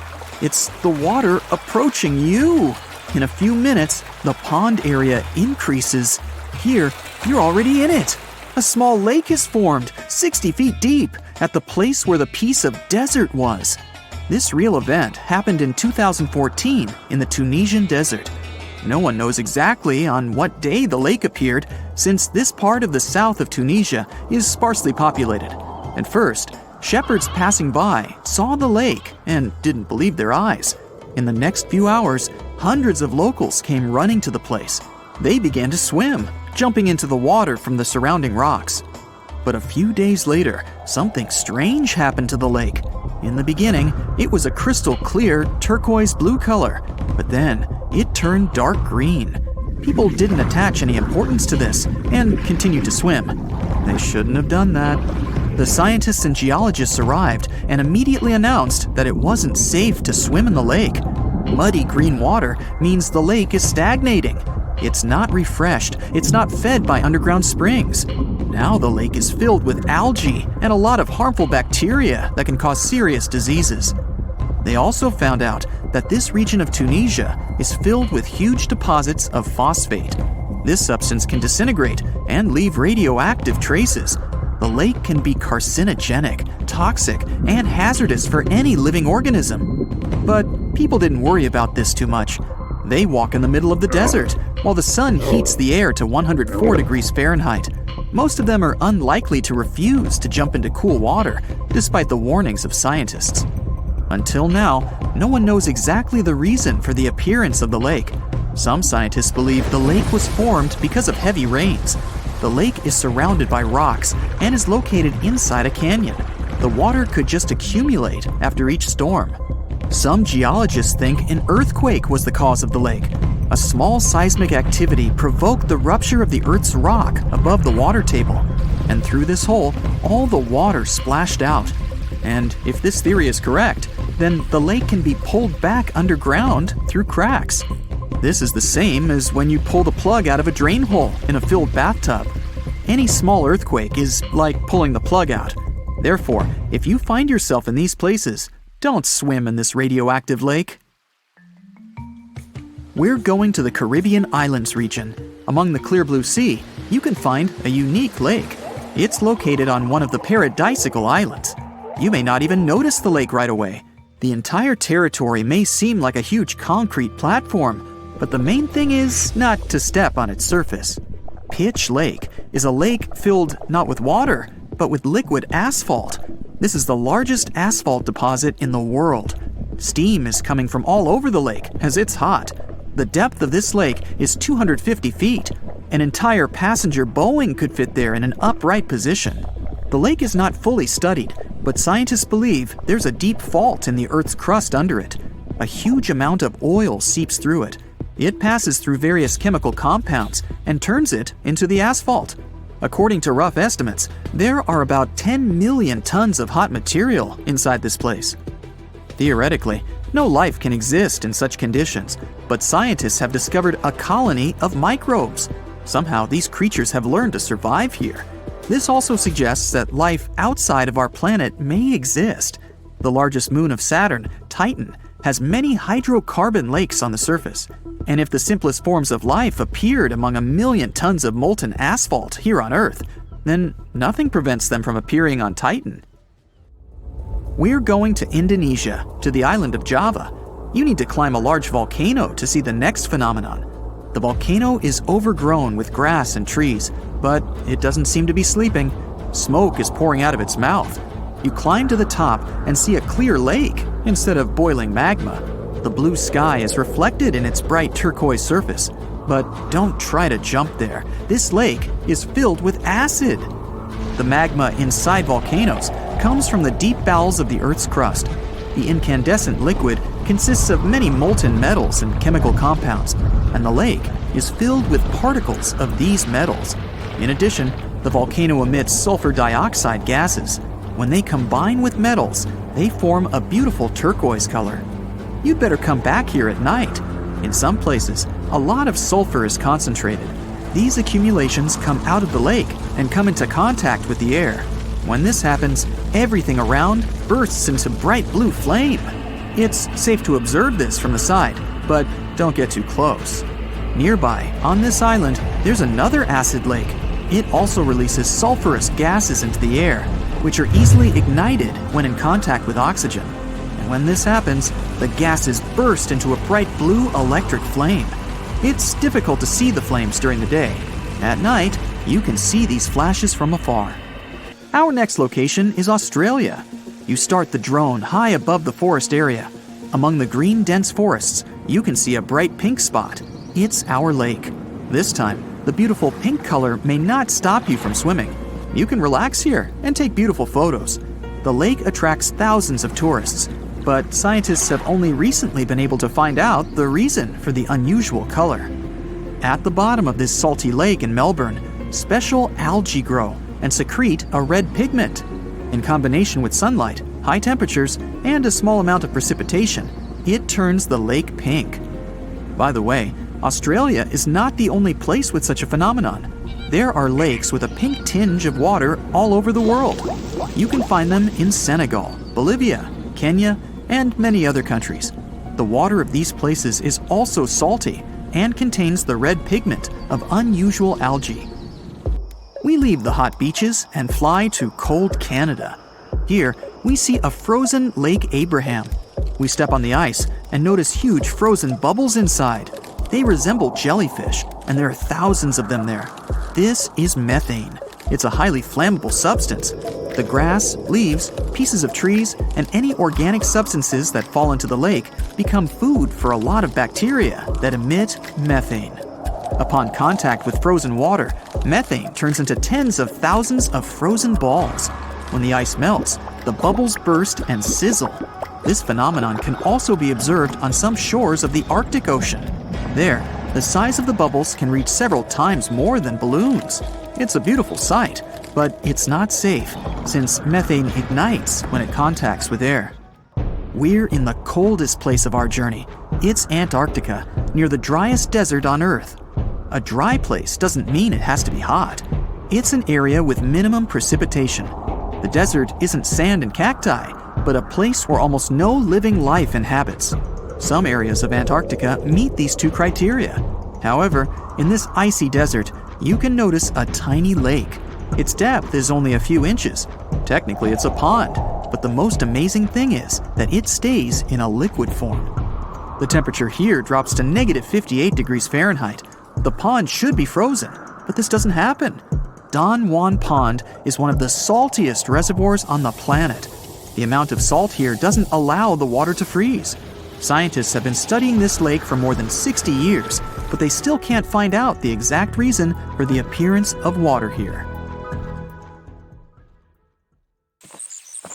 You're walking along the riverbank. It's quiet, save for the water's peaceful burbling. The hot Georgia sun beats down on your neck. That's when you notice something strange on the ground.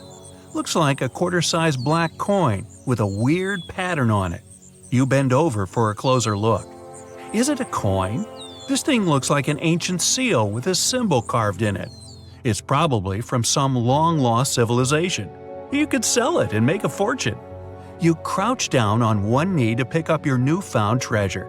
As soon as your finger touches it, you pull your hand back as fear wells in your gut. It's hairy. You go to pick it up again, digging your nails in the dirt around it to pull it out of the ground. That's when it moves. Your heart jumps in your throat. It's pounding so hard you can feel it in your head. The fear turns to horror when the coin wiggles its way out of the ground. It's no ancient treasure, it's a huge spider. A ravine trapdoor spider, to be precise. This hard, coin-looking growth on the back of its body serves as a shield. The eight-legged terrors burrow into the ground and plug it like a cork, so hungry enemies can't get to them. Or, giant confused humans like you. The spider is venomous, but its bite isn't toxic to humans. Whew, lucky you. But I didn't say you wouldn't feel it. Best stay away from those sizable pincer-like fangs. Ow! Well, so much for your riches. Perhaps fortune awaits you in Mexico's Baja California peninsula. You're walking on dried-up ground when you notice a long white stripe up ahead. You get closer. Oh, looks like a super long worm, you think to yourself. But it doesn't move like any worm you've ever seen. That's when you see it has arms and a head. This pale creature with black beady eyes is a Mexican mole lizard. It lives in the ground where all its dinner of insects and termites hang out. It rarely comes out, so you're pretty lucky to have seen this bizarre reptile. Now you're in a rainforest in northeastern Australia. Ahead, half hidden among the trees, you notice something large and round. This mysterious figure lying on the ground is covered in black hair. At first, you think it's a bear curled up sleeping. But that wouldn't make any sense. There are no bears down under. You're getting closer when a twig snaps under your foot. The thing hears you and springs to its legs. It turns to you, and you now see this is a bizarre and beautiful bird. That black hair is actually a thick coat of long, fine feathers. This formidable fowl has a bright blue head with a large horn on top. It stands on two powerful legs with a dagger-like claw on each foot that can be as long as your hand. Take away those feathers, and you might mistake this thing for a velociraptor. But it's actually a cassowary, the most dangerous bird in the world. It could jump straight over your head if it wanted to, definitely high enough to kick you in the chest. And its blows are strong enough to break bone, not to mention that claw that can cut through anything like butter. This bird was made to hunt and avoid being hunted. Don't even consider running away, not unless you too can sprint over 30 miles per hour. Diving into that lake over there won't save you either. This bird is an excellent swimmer. Best just to back away slowly and hope it doesn't come after you. Another creature that proves it's best to keep your hands to yourself is the panda ant. The naming is obvious. It's black and white and furry like the beloved bamboo-chewing bear. This furry little bugger lives in the forests of Chile. But don't go to pet this fluffy little ant. What you're looking at is no ant at all. It's a species of wasp. That black and white coloring serves one purpose: to warn others of this insect's powerful sting. And if that doesn't make you back away, the wasp will let out a squeaking sound. It sounds cute to us humans, but it means a painful sting is around the corner. These insects are loners, they don't live in colonies and don't have nests. They're also parasites. A female panda ant lays eggs next to the larvae of another insect. Then the hatched babies use these larvae as food. Surely you've seen bugs that look like leaves and twigs. But what about a creature that looks like a beautiful orchid? You can find this fragrant flower in the forest or a green field among other plants. But make sure that's a flower you're leaning in toward to smell. If it's not, you risk being bitten by a praying mantis. The orchid mantis is nearly impossible to distinguish among the flowers. It has pink-white coloring with legs and claws that look identical to little petals. It uses its resemblance to the plant to hide from predators and hunt insects that love these flowers. A butterfly or a bee flies up to the flower when one of the petals starts moving. The unsuspecting meal might take it as simply the wind, but then the petal turns into a sharp claw that suddenly grabs the insect. Now imagine you're in the jungles of Costa Rica. You notice a brown snake sitting on a tree branch in front of your face. The snake looks like it's about to strike. Wow, you want to run away as far as possible, but notice that this snake is unusually short, and it doesn't lash out at you. You wait, but the snake keeps staring at you. It doesn't even hiss. Lucky for you, it'll never bite because it's not a snake, but a caterpillar. The hawk moth caterpillar can change the shape of its body to look like a menacing serpent. This easily scares away any hungry foes. The coloring and pattern on the skin imitates a snake's scales and eyes. This insect also knows how to move like a reptile. A master of disguise, this one. Let's get out of the hot jungle and head to Central Europe. You're in the middle of a sunny green meadow. Colorful flowers bloom around, birds sing, and bees buzz by. Among the bees, some are not what they seem. You'd hardly be able to distinguish the imposters. But if you look really closely, you'll see the golden bee fly moving through the air. It looks like a bumblebee, but it's the buzzer's biggest enemy. The golden bee fly sneaks into bee nests and lays eggs there. Its larvae hatch and feed on the bees and flower nectar. The yellow and black coloring allows the intruder to go undetected the whole time. The camouflage also keeps enemies away. Nothing would touch this fly if it thinks it'll get a bumblebee sting. The next spot on your journey is the rainforest in southern Thailand. Now, be extra careful and watch your step, not because the next animal is poisonous or bites, but because you might actually step on it. The leaves from the trees have fallen and turned a gray-brown hue. Among these leaves, it's tough to distinguish the Malaysian horned leaf frog. Its body shape, coloring, and especially those pointy growths coming out above its eyes, all allow this amphibian to hide perfectly among the fallen foliage. This frog can sit for hours in one place, waiting for its next meal to come close enough to… Now you're in a garden. You see a beautiful bright flower and a small bird hovering near it. The bird flaps its wings so quickly you can hardly see them. And that long needle-like beak makes you immediately assume you're looking at a hummingbird. But as soon as you get closer, you realize this is not a bird, but an insect. Fortunately, the hummingbird hawk moth isn't venomous and doesn't sting. It's just a lovely little creature that decorates the garden with its presence. Many people even grow plants rich in nectar to attract these moths. Hey, that's an idea. Hey, we landed on the moon. We sailed around the world. Romeo met Juliet. Hey, it's hard to imagine that there are creatures out there who saw it all happen. Immortal animals. Well, almost. Glass sponges are weird little creatures that sit in one place for thousands of years. From their favorite spot under the sea, they witnessed the first Europeans crossing over to the Americas. They can live up to 15,000 years. And what's even cooler is that they can control their aging process, speed it up or slow it down. They have a glass-like exoskeleton for protection. Lobsters can grow back a limb if they lose it, and they're basically immortal. They produce an unlimited number of enzymes that keeps their DNA young forever, and they just keep on growing. That means they outgrow their own shells. They have to shed their exoskeleton every now and then and upgrade to a bigger one. The largest lobster ever caught was 44 pounds off the coast of Nova Scotia. Scientists think this large lobster was around 100 years old. It was around when Edison invented the phonograph. This next creature is a mix between a jellyfish and a tree branch. Each end of the hydra has a ringed foot, and it spends its days chilling by lakes and rivers. Its tentacles grab onto tasty snacks that swim past it. So, what's the secret to its immortality? That's something everyone wants to know. The Hydra has the ability to renew its stem cells.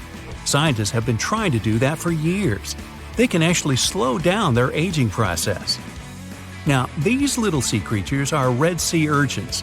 They sit on seaweed in shallow waters and are immortal. Well, we haven't been studying them long enough to know for sure, but scientists say they only grow in size, not in age. What? Well, they sort of stay like little baby urchins, but grow in size. Adult, baby urchin, okay.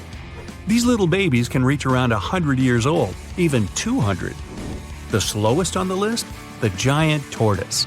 It can reach 200 years old, and one of the oldest is Jonathan. He's technically the oldest crawling land animal. He was born in 1832 and lives it up on a remote island called St. Helena. Jonathan's been through a lot.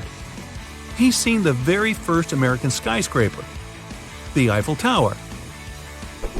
Oh yeah, he's also lived through every single World Series, starting when he was 71 years old.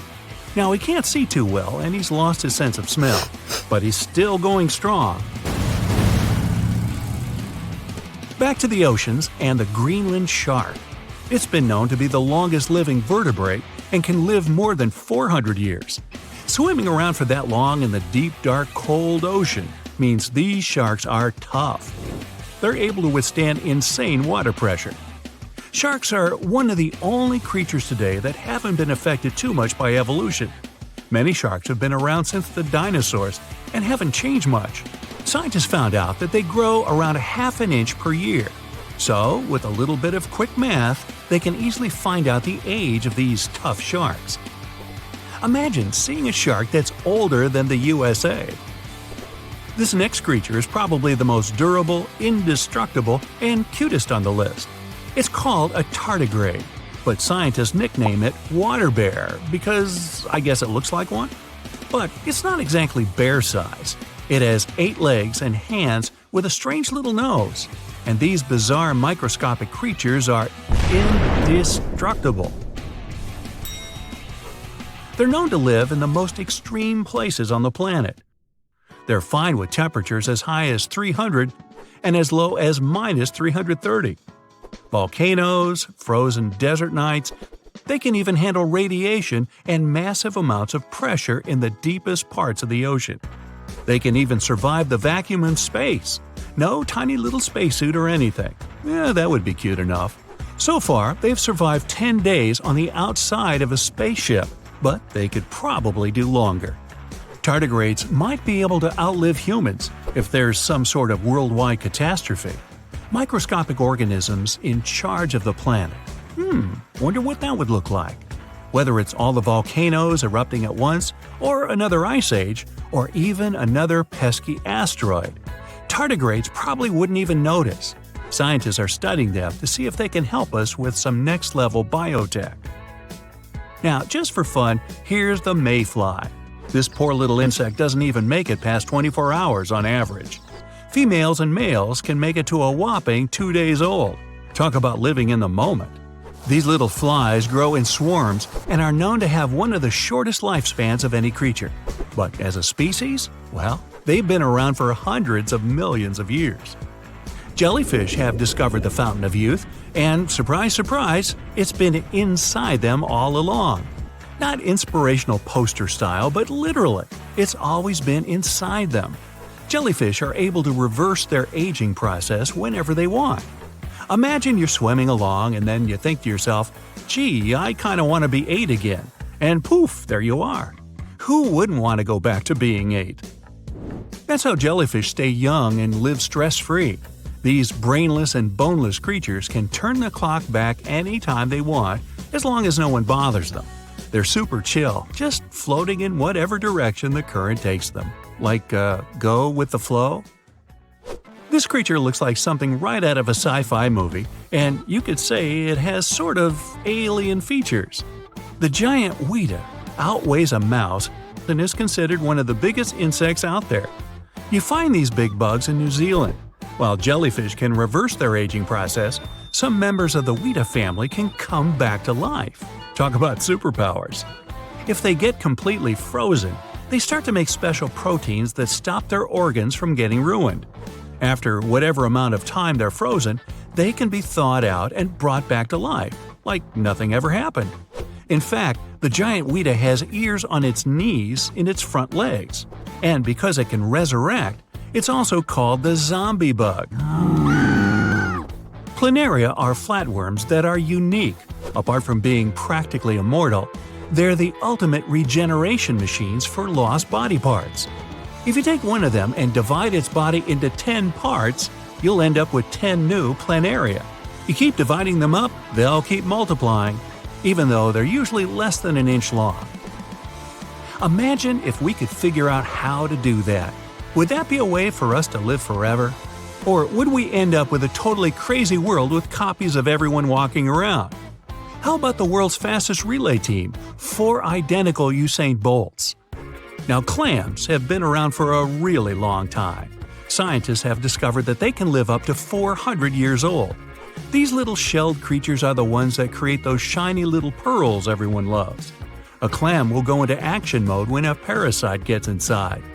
The clam tries to cover the parasite with a bunch of special chemicals, the same ones it uses to make the inside of its shell. That's when the magic starts to happen. When these chemicals harden up, they make a shiny, glossy pearl. The more chemicals, the bigger the pearl. Now, this long, slippery-looking creature lives deep in the caves of Europe. Olm can live up to be 100 years old. It spends its days hunting for little insects, snails, and crabs with its tiny front arms and wriggling snake-like body. Its skin is so pale that some locals even call it the human fish. Hey, wait a minute. The olm is almost blind, but it can still detect light. It just mostly does it through its skin. Like other blind animals, it has a supercharged sense of hearing and smell. It gets its distinct look from those little red gills around its neck. Endless hot deserts seem lifeless at first glance. But among these sands, you can meet dangerous and sometimes creepy creatures. Some of them can only cause health problems, but some can stay in your memory forever. Let's get to know them, starting with dangerous ones and finishing with real nightmares. So, you're walking through a desert and see a big teddy bear with open hands. You understand that it's probably a mirage, but still, you come closer. You were right. It's not a plush toy, but a giant cactus. There's something strange about it. Thanks to some strange fluff, the branches resemble the arms of a teddy bear. However, this is not fluff, but thousands of thin needles, and they are the reason you shouldn't come closer. The cactus is called the jumping cholla, or teddy bear cholla. It grows in the desert areas of Arizona and in the northern part of Mexico. Don't worry, this cactus won't attack you, but it will cling to your skin or clothes if you touch it. Such a fur coat protects the cactus from animals, creates shade, and saves it from heat. The lateral branches are the most important parts of the plant as they carry out photosynthesis and accumulate a large amount of moisture inside. So, despite all the danger, the cactus can be helpful for desert wanderers. And the danger here is needles. If you look closer at them, you will see they have the shape of hooks. One touch, and hundreds of thorns are already in your finger. It's pretty difficult to get rid of them, and the needles cause unpleasant, painful sensations. But the coolest thing about this cactus is the way it reproduces. The plant clones itself in a new place. When animals and people pass the jumping cholla and touch it, the cactus gives them a small piece of itself, along with the needles. As soon as you throw this piece to the ground, it takes root and starts growing. The degree of danger is rising. The next monster from the desert is running toward us, and that is an ostrich. Many think these animals are cowards hiding their heads in the sand. You will most likely change your mind if you're unlucky enough to meet one.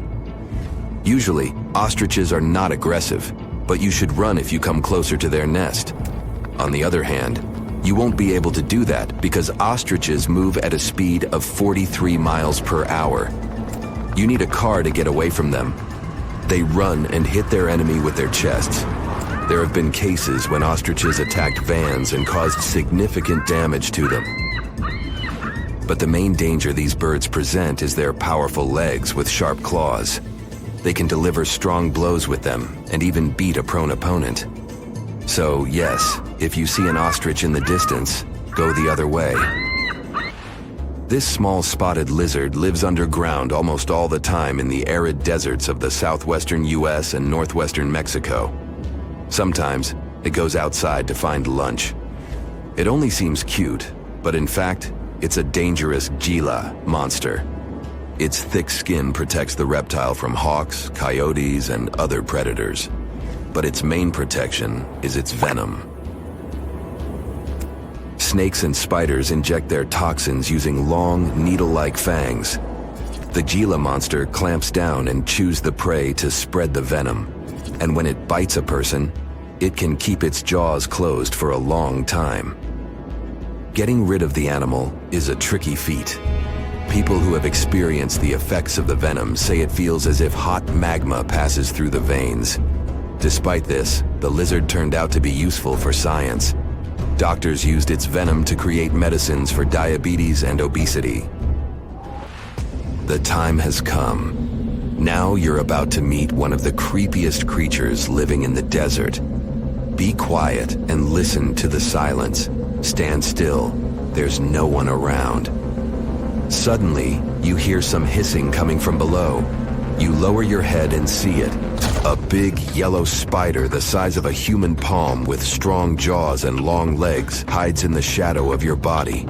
In horror, you run away from this monster, but it goes after you. It isn't easy to do it in this situation, but try to calm down. The creature isn't interested in you. It wants only your shadow to hide from the scorching sun. Anyway, it's better not to touch it. The powerful jaws of the camel spider can cause unpleasant sensations, to put it mildly. And, by the way, this creature isn't really a spider. Yeah, it belongs to the class of arachnids, but it's a separate species, Sulpagid. It likes to bite. It's fearless and pretty aggressive. The spider preys on insects, lizards, rodents, and small birds. It can also move at a speed of 10 miles per hour. For their small size, this is very fast. You need to be a professional athlete to run away from it. Most often, you can find camel spiders in the deserts of the Middle East, but they also live in Mexico and the southwestern US. These runners are nocturnal and try to avoid the sun during the day, so they are always hunting your shadow. By the way, they got their name because they often hide in the shadows of camels. You won't hide from them during the day, but they will also want to come after you at night, especially if you make a fire. Sulpugids always run to the light in the hope of eating something. Some species of these spiders make a hissing sound to scare their enemies away. Now, let's calm down for a second and leave the hot desert. We're going into the humid tropics of Tanzania. Under tree bark, fallen leaves, and in dark caves, you can meet one of the most terrifying creatures on Earth, a tailless whip scorpion. Imagine a big scorpion without a tail, with a flat body that looks like it has been pressed by something. It's similar to spiders, but has no venom glands and can't spin a web. This monster is silent and fast, but the scariest thing is its 2 front claws, twice as long as the creature itself. Any prey it catches will never escape. Life in a dark cave has spoiled its eyesight, so the whip scorpion tries to avoid sunlight. During molting, it climbs up to the ceiling and slowly comes out of its old skin. Imagine directing your flashlight there and seeing small cocoons out of which pale spiders with excessively long legs crawl. If you really meet it, be calm and slowly go away as far as possible. Be careful. The flat scorpion can crawl under your clothes in a second and bite you in the stomach. And that's not the worst part. Okay, this is a joke. This pretty guy is one of the shyest and most harmless creatures among spiders and scorpions. It's afraid of you and will never attack. Many consider it beautiful and keep whip scorpions in glass terrariums. If you want such a pet, carefully watch it so that it doesn't run away from its house. If it happens, it will be pretty challenging to catch it again. In a matter of moments, it can get under your bed or go through gaps in the floor.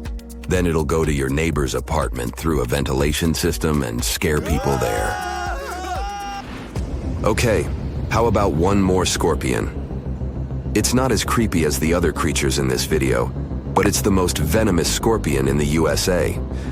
This is the Arizona bark scorpion. The problem is that you can see it in the desert, in your home, or in the yard. These dangerous venomous beasts crawl into rooms and often sting people. One time is enough to cause pain, similar to a bee sting, but someone with an allergy may experience paralysis, breathing problems, and other health issues. In July 1990, 4 Czech guys decided to go on an adventure to find the Mongolian death worm, a creature that might have inspired the monster you've seen in the movie Doom. They say it lives somewhere deep in the Gobi Desert, so they flew to Mongolia, hopped into an ATV, and hired some local guides to help them. All that to meet a creature that is up to 6 feet long, can spit acid that could melt anything, and is capable of shooting electricity at those it doesn't like.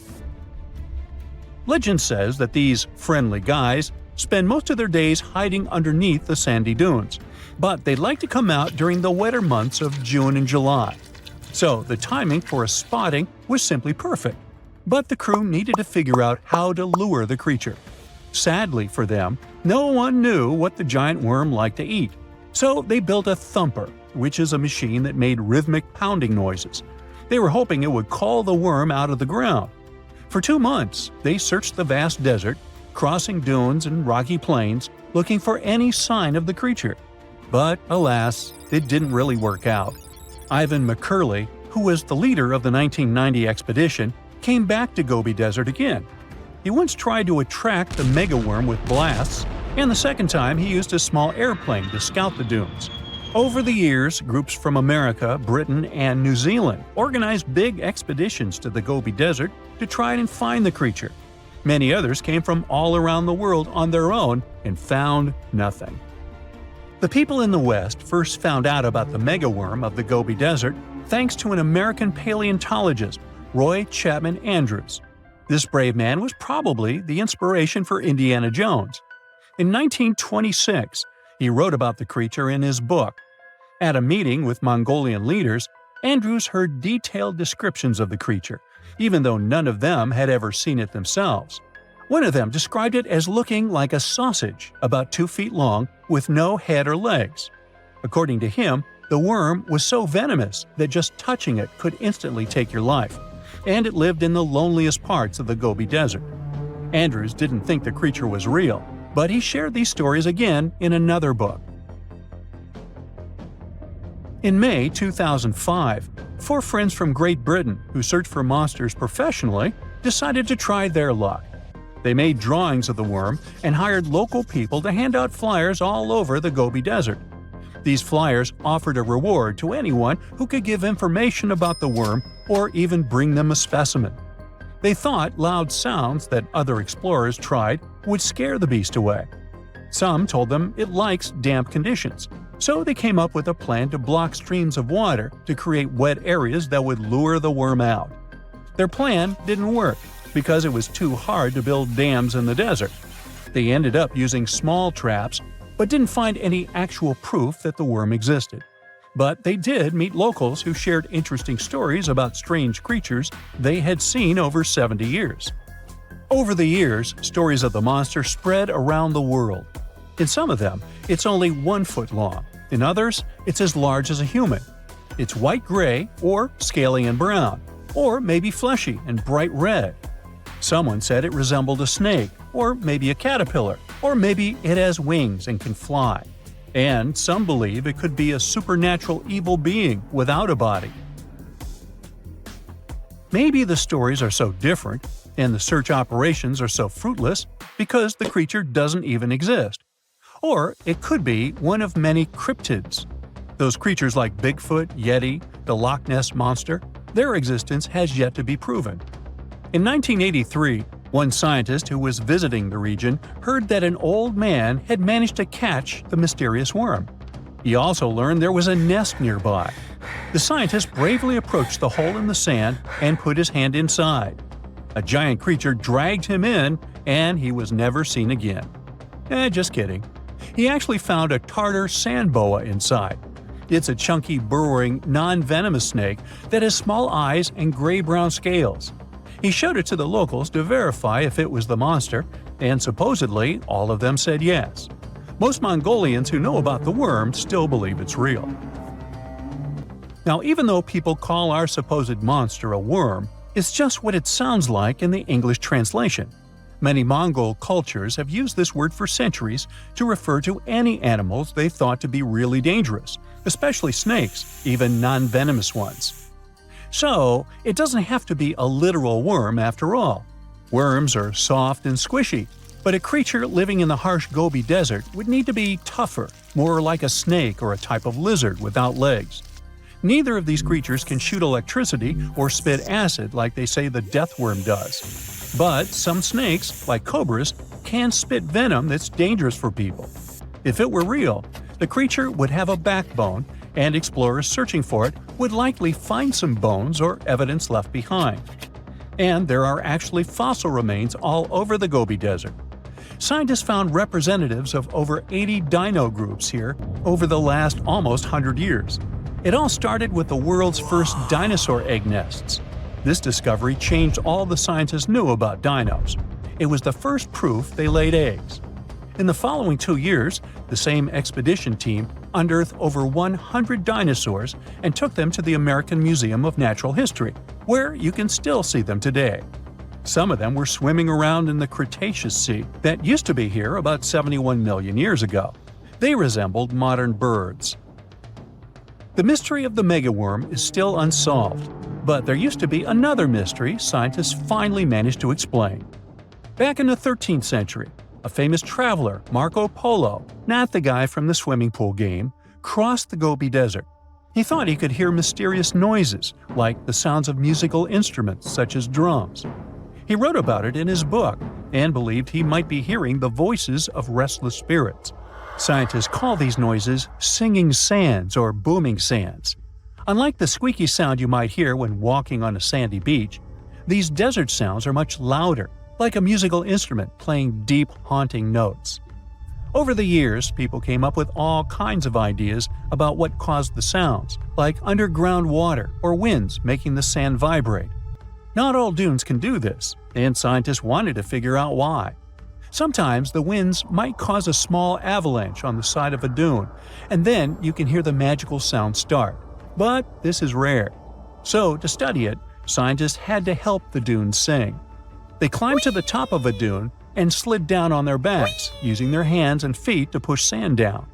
As the sand tumbled, the sound started softly and got louder. They could even feel the vibrations with their hands. So they found out that for a dune to sing, a few special things need to happen. The grains of sand must be the right shape. The dune has to be big, and the sand must be very dry, so no singing after it rains. Inside the dune, there's a hard layer of packed sand that acts like a giant speaker. This layer bounces the sound waves back and forth, makes the noise louder and louder, and creates a haunting melody that can fill the desert air. In other words, the dunes can play tunes. Yeah, sorry, I couldn't help myself with that one. Today, I'm going to tell you about creatures that had unique features which allowed them to grow to incredible sizes. They were some of the most impressive animals to have ever existed on our planet. The Argentinosaurus is a genus of sauropod dinosaurs that lived approximately 97 million years ago in what is now South America. Scientists think it was one of the largest land animals ever, with a length of up to 100 feet and a weight of up to 100 tons. A farmer stumbled upon a giant leg bone while tending his cattle. That's how he discovered the first fossils of the Argentinosaurus in Argentina in 1987. Further excavations uncovered more bones, revealing a massive dinosaur that would have dwarfed most other animals of its time. The Spinosaurus, meaning spine lizard, is a genus of theropod dinosaur that lived around 97 million years ago in what is now North Africa. It is believed to be one of the largest carnivorous dinosaurs to ever exist, with a length of up to 60 feet and a weight of up to 23 tons. The Spinosaurus is known for its distinctive elongated sail-like structure on its back. It was likely used for thermoregulation. It also had long crocodile-like jaws that were lined with sharp teeth. This allowed the creature to catch and eat large prey, such as fish, crocodiles, and other dinosaurs. The first fossils of the Spinosaurus were discovered in Egypt in 1912. The sperm whale, Physeter macrocephalus, is a species of toothed whale that is the largest toothed predator on Earth. It also has the largest brain of any animal species. It is found in oceans all over the world and can dive to depths of up to 7,000 feet in search of food. You can easily recognize sperm whales by their massive, block-shaped heads, which can measure up to 1/3 of their total body length. They have dark brown or grayish-blue skin and a distinctive wrinkled appearance. The Titanoboa is an extinct genus of a giant snake that lived approximately 58 million years ago. It is considered to be the largest known snake ever. It could grow up to 42 feet and weighed around 2,500 pounds. The first fossils of the Titanoboa were discovered in a coal mine in Colombia in 2004. This discovery meant a lot because it provided insights into the size and behavior of snakes during the Paleocene era, as well as the overall climate and ecosystem of the time. The blue whale, Balænoptera musculus, is the largest animal on Earth, measuring up to 100 feet in length and weighing as much as 200 tons. These marine mammals are found in oceans all over the world and can live up to 90 years. Blue whales have a long, streamlined body that is usually blue-gray in color with mottled patterns. They have a small dorsal fin and 2 pectoral fins that are about 1/3 the length of their body. Blue whales feed on tiny shrimp-like creatures called krill, and they eat a lot. A single adult blue whale can eat up to 8,000 pounds of krill in a day. The Leadsichthus is an extinct genus of large, bony fish that lived during the Jurassic period, approximately 155 million years ago. It is believed to be one of the largest fish that have ever lived. Some estimates suggest that it could grow up to 55 feet in length. The first fossils of Leadsichthus were discovered in England in the 19th century, and more recent discoveries have been made in other parts of Europe, South America, and Africa. Despite its enormous size, the Leadsichthus was a filter feeder, similar to modern-day whale sharks, and likely fed on plankton and other small organisms. The creature did it by simply swimming with its enormous mouth open, filtering water through its gills. The Pterodostro is an extinct species of flamingo-like birds that lived approximately 35 million years ago. They were relatively small birds with a wingspan of about 2-3 feet. And they were known for their distinctive long, narrow beaks equipped with comb-like structures used for filter feeding. The Pterodostro lived in shallow bodies of water, like lakes and lagoons, and mostly fed on small crustaceans and other tiny organisms. The animal filtered them from the water using the comb-like structures on the inside of its beak while swimming through the water.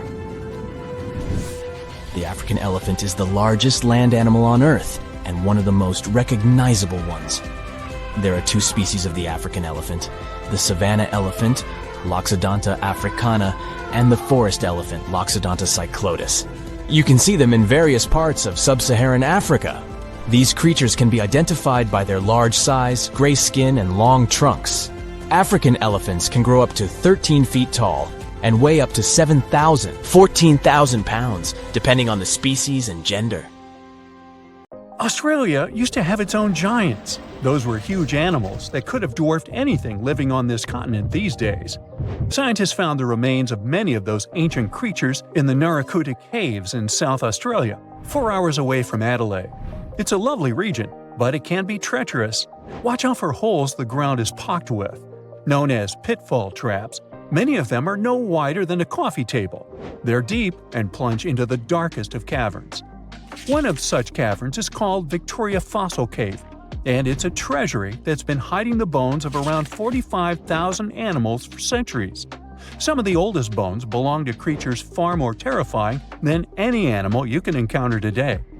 Those were the ancient Australian megafauna, huge beasts that roamed the continent during the Pleistocene epoch. During those, there were giant snakes, huge flightless birds, wombat-like creatures the size of a rhinoceros, and many others. One of the largest examples of the Australian megafauna scientists have discovered so far is the Diprotodon.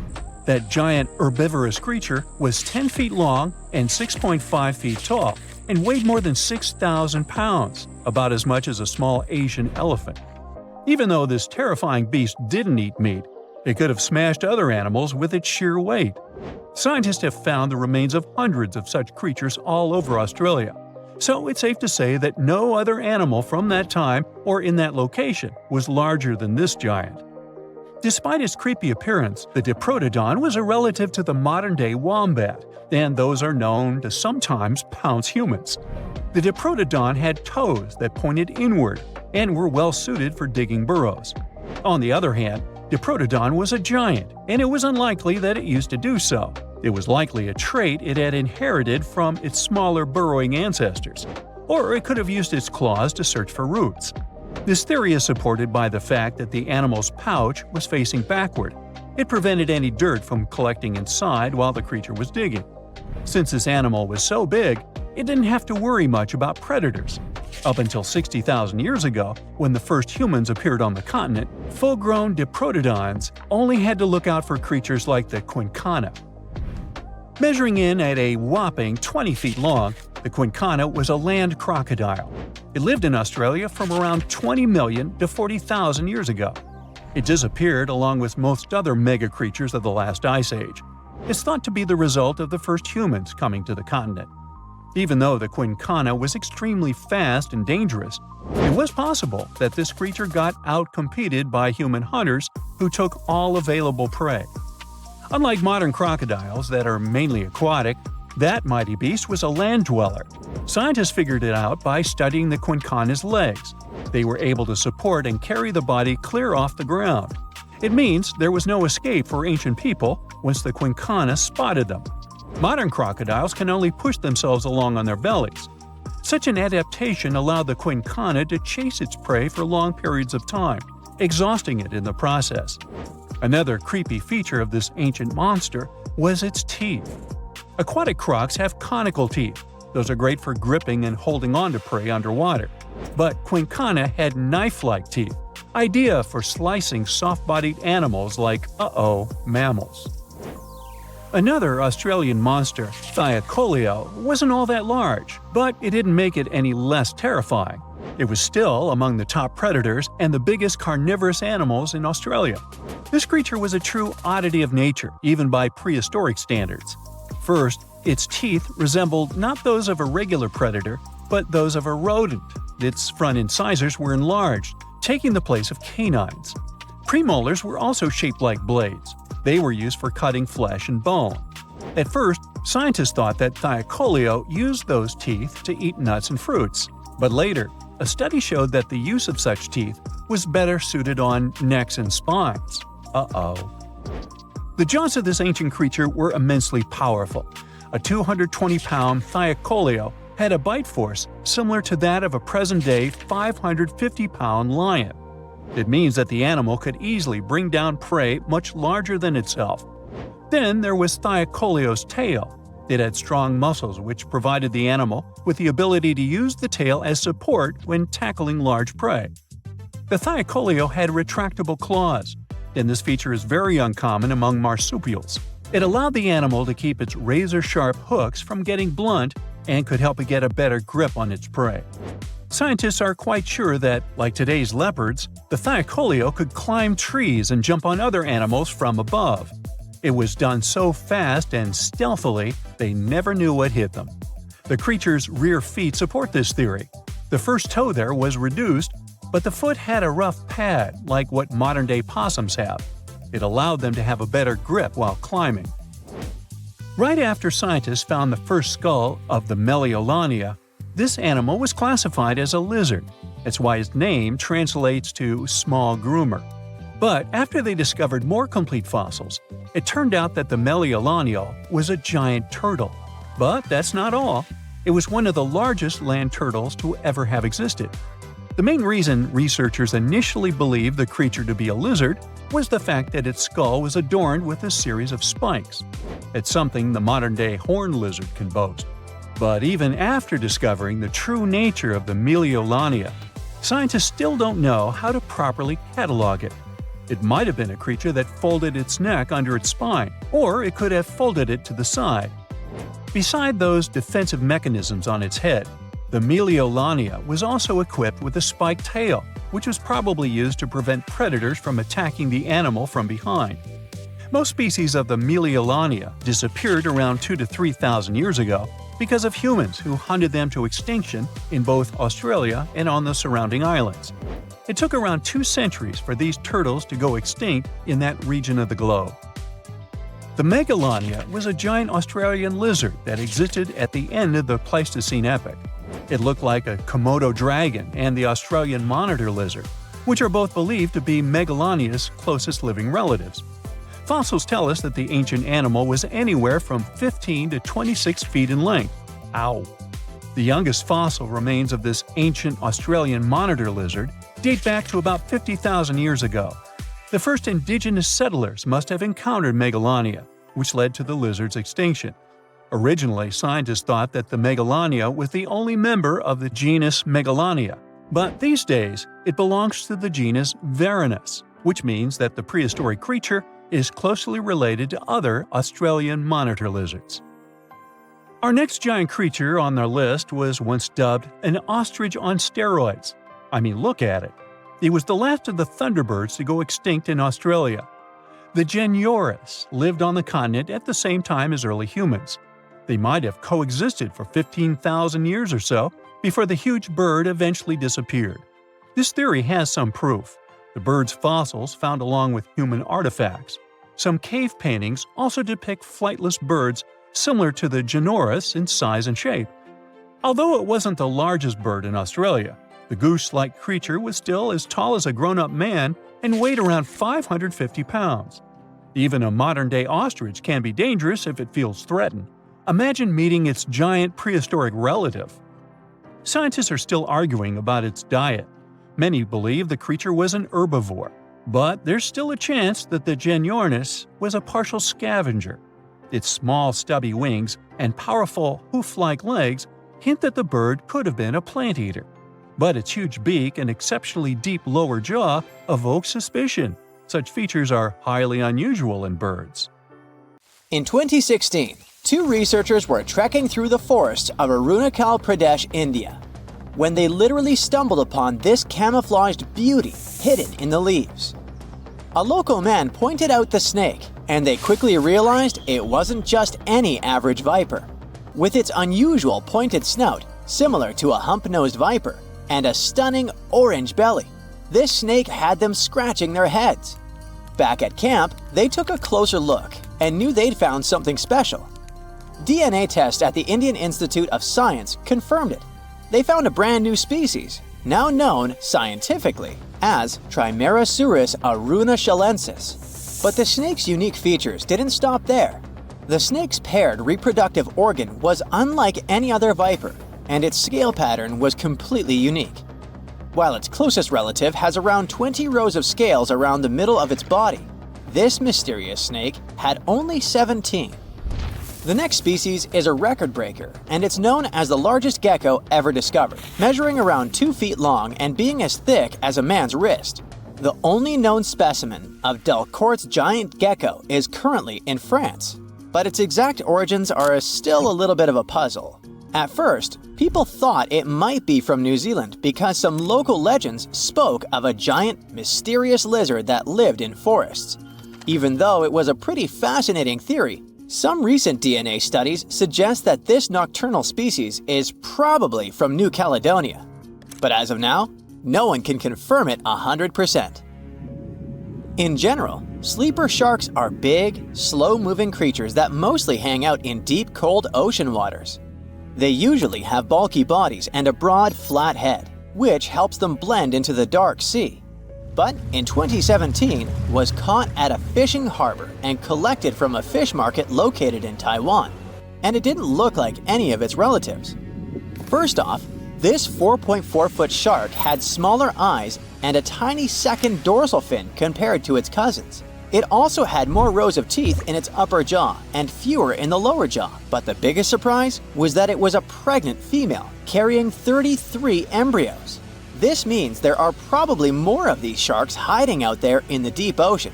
We just haven't found them yet. Meet the pocket shark. It is tiny, just about 5.5 inches long, while most deepwater sharks are around 6.5 feet. But don't let its small size make you underestimate it, because this creature is definitely one of the ocean's coolest secrets. Discovered in 1979 in the deep waters of Chile, this tiny shark is like a real-life spy gadget with its mysterious pockets near its front fins. These pockets are large, measuring about 4% of its body length, and are believed to either glow or secrete pheromones.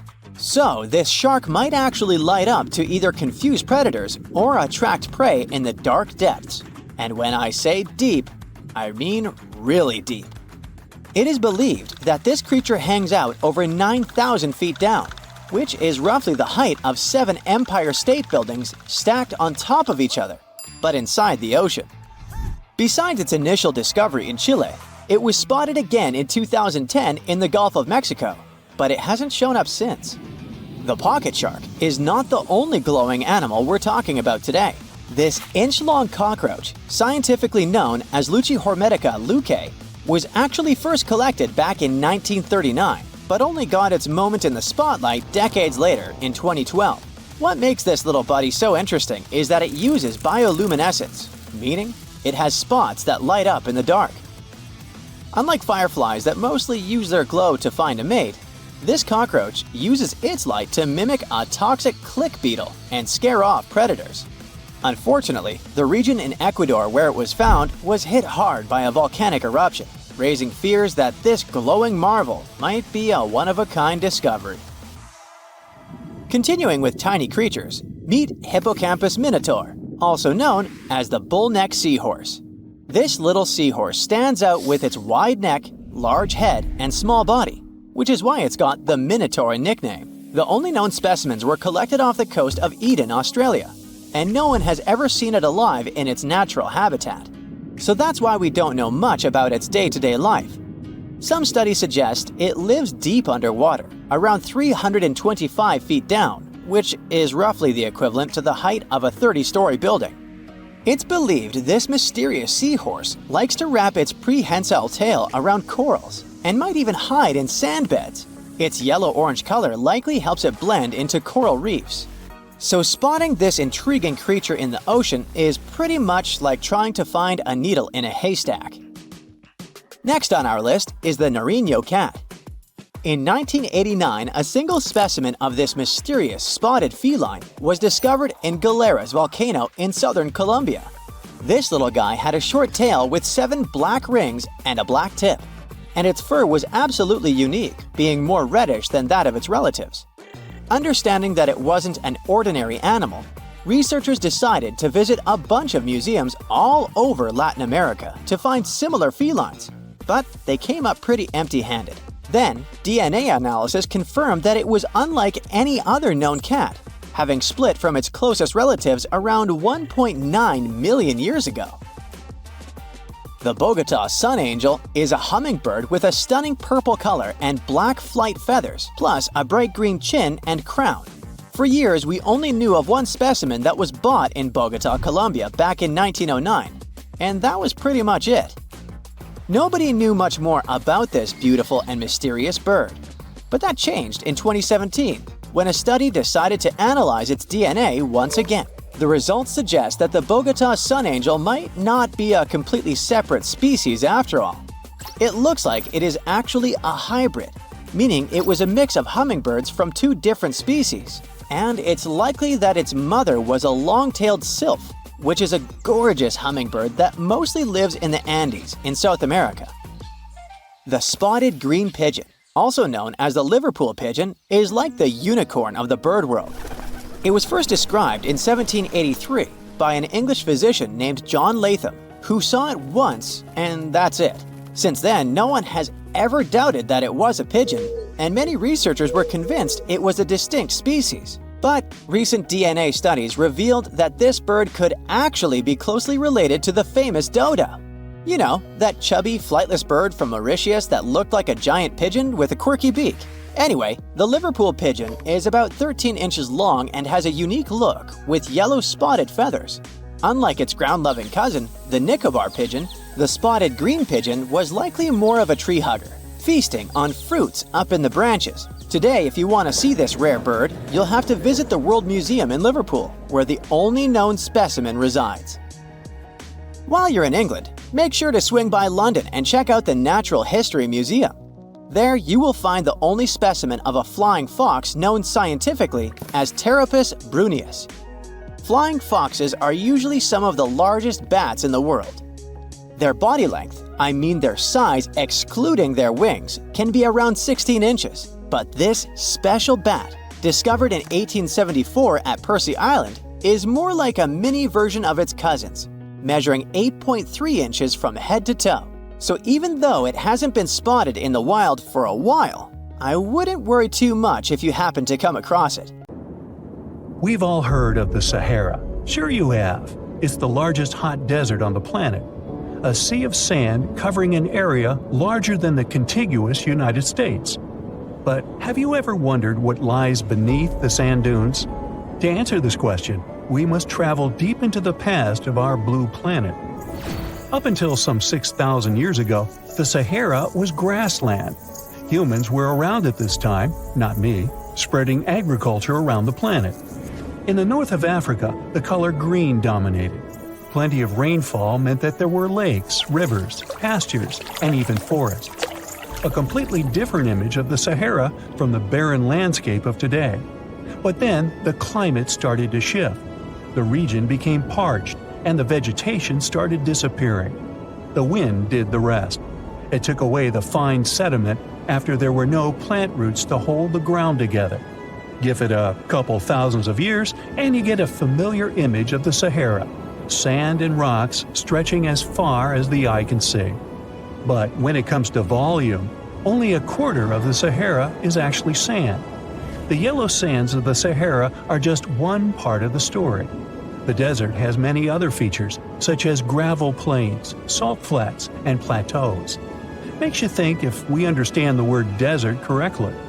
For people who study such terrains, geologists, there is only one condition for defining a desert: precipitation. If an area gets little or no rain, then it's considered a desert. The Sahara certainly fits the bill. Its average annual rainfall is just 3 inches. Compare that to the nearly 45 inches a year in New York. When we look at precipitation, this sandy desert is only the third largest in the world. Number 1 and 2 are Antarctica and the Arctic. They are larger than the Sahara by millions of square miles.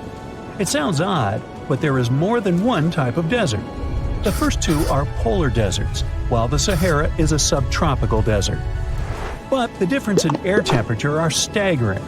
In Antarctica's interior, temperatures plummet to minus 76 degrees Fahrenheit. Compare that to the highest temperature on record in the Sahara of 136 degrees Fahrenheit. But this desert has a cool side. At night, the temperature is roughly the same as the average yearly temperature in Denmark.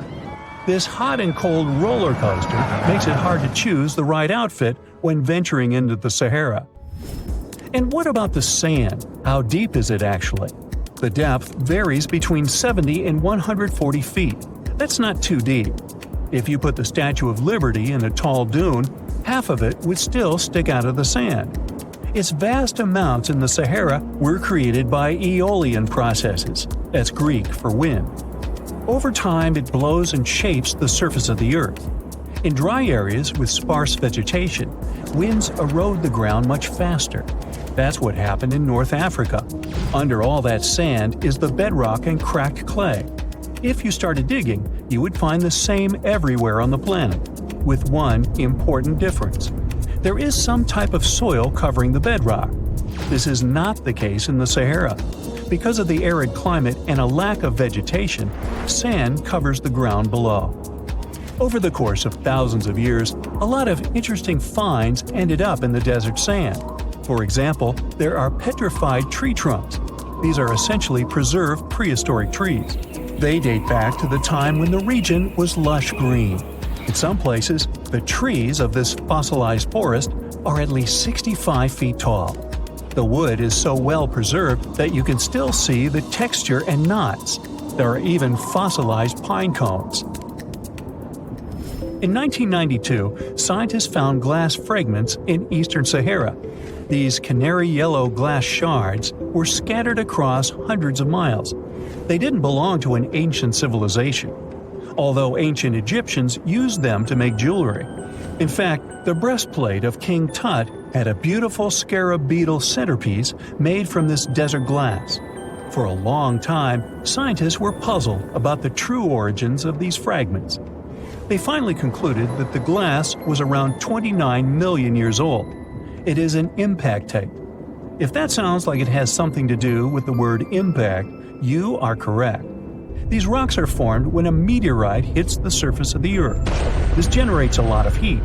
Scientists estimate that the temperature needed to melt this mineral was close to 3,000 degrees Fahrenheit. Apart from the regular fine-grained sand, we also have melted sand in the Sahara. But the desert conceals other unlikely artifacts. Shark teeth are a common find in Morocco, which sits in the western part of the Sahara. What are the fossilized teeth of these marine predators doing in the middle of the desert? This part of the world looked entirely different millions of years ago. There was a sea cutting right through what is now a desert. The Trans-Saharan Seaway ran the length of present-day Algeria and Mali. It was around 165 feet deep. That was enough for all sorts of aquatic animals to inhabit it. Large catfish, sea snakes, and of course sharks lived in the area. British archaeologists even unearthed a turtle shell in Mali in the 1980s. For centuries, there was even an entire city hidden under the desert. Timgad was a Roman outpost constructed by the Emperor Trajan around the year 100 in the current era. For various reasons, its residents abandoned it around the year 700. The sands of the Sahara soon engulfed the city. It had remained hidden for nearly 1,000 years. Then, in the 1700s, a Scottish explorer started digging out the city. His team first uncovered a sandstone triumphal arch 40 feet high, similar to the ones we can see in Rome and Paris today. An amphitheater soon popped out of the sand, and it was followed by well-preserved statues of Roman emperors. The Scotsman's find was so impressive that no one believed him at first. It took 2 more centuries for archaeologists to fully excavate the city during the 1950s. The site covers a surface as large as 10 polo fields.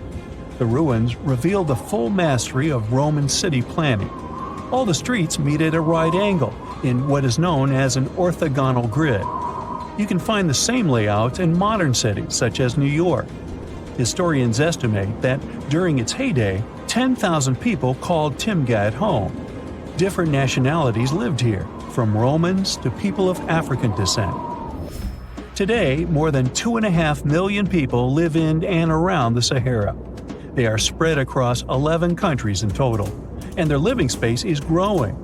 The desert is 10% larger than it was just a century ago. This process doesn't involve sand pouring out of the Sahara. The ecosystems on the edges of the desert simply change over time. The wind blows the soil away and vegetation dwindles. The perfect conditions for the formation of a desert landscape. These changes are happening in the Sahel, a region south of the Sahara Desert. That's why the African countries have recently come together for a project called the Great Green Wall. The primary goal is to stop the desertification of the Sahel and hold back the sands of the Sahara. Their plan is ambitious and involves planting a wall of trees from the west to the east of the African continent. The proposed forest is not only going to be long, but wide as well. The Sahara and the Sahel share a historic bond.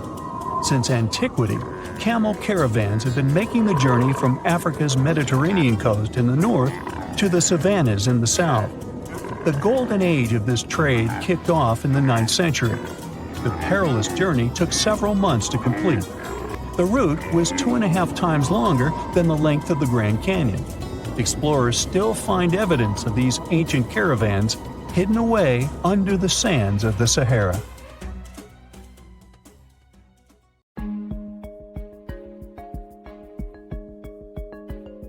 Welcome to Starbuck Island in the middle of the Pacific near French Polynesia.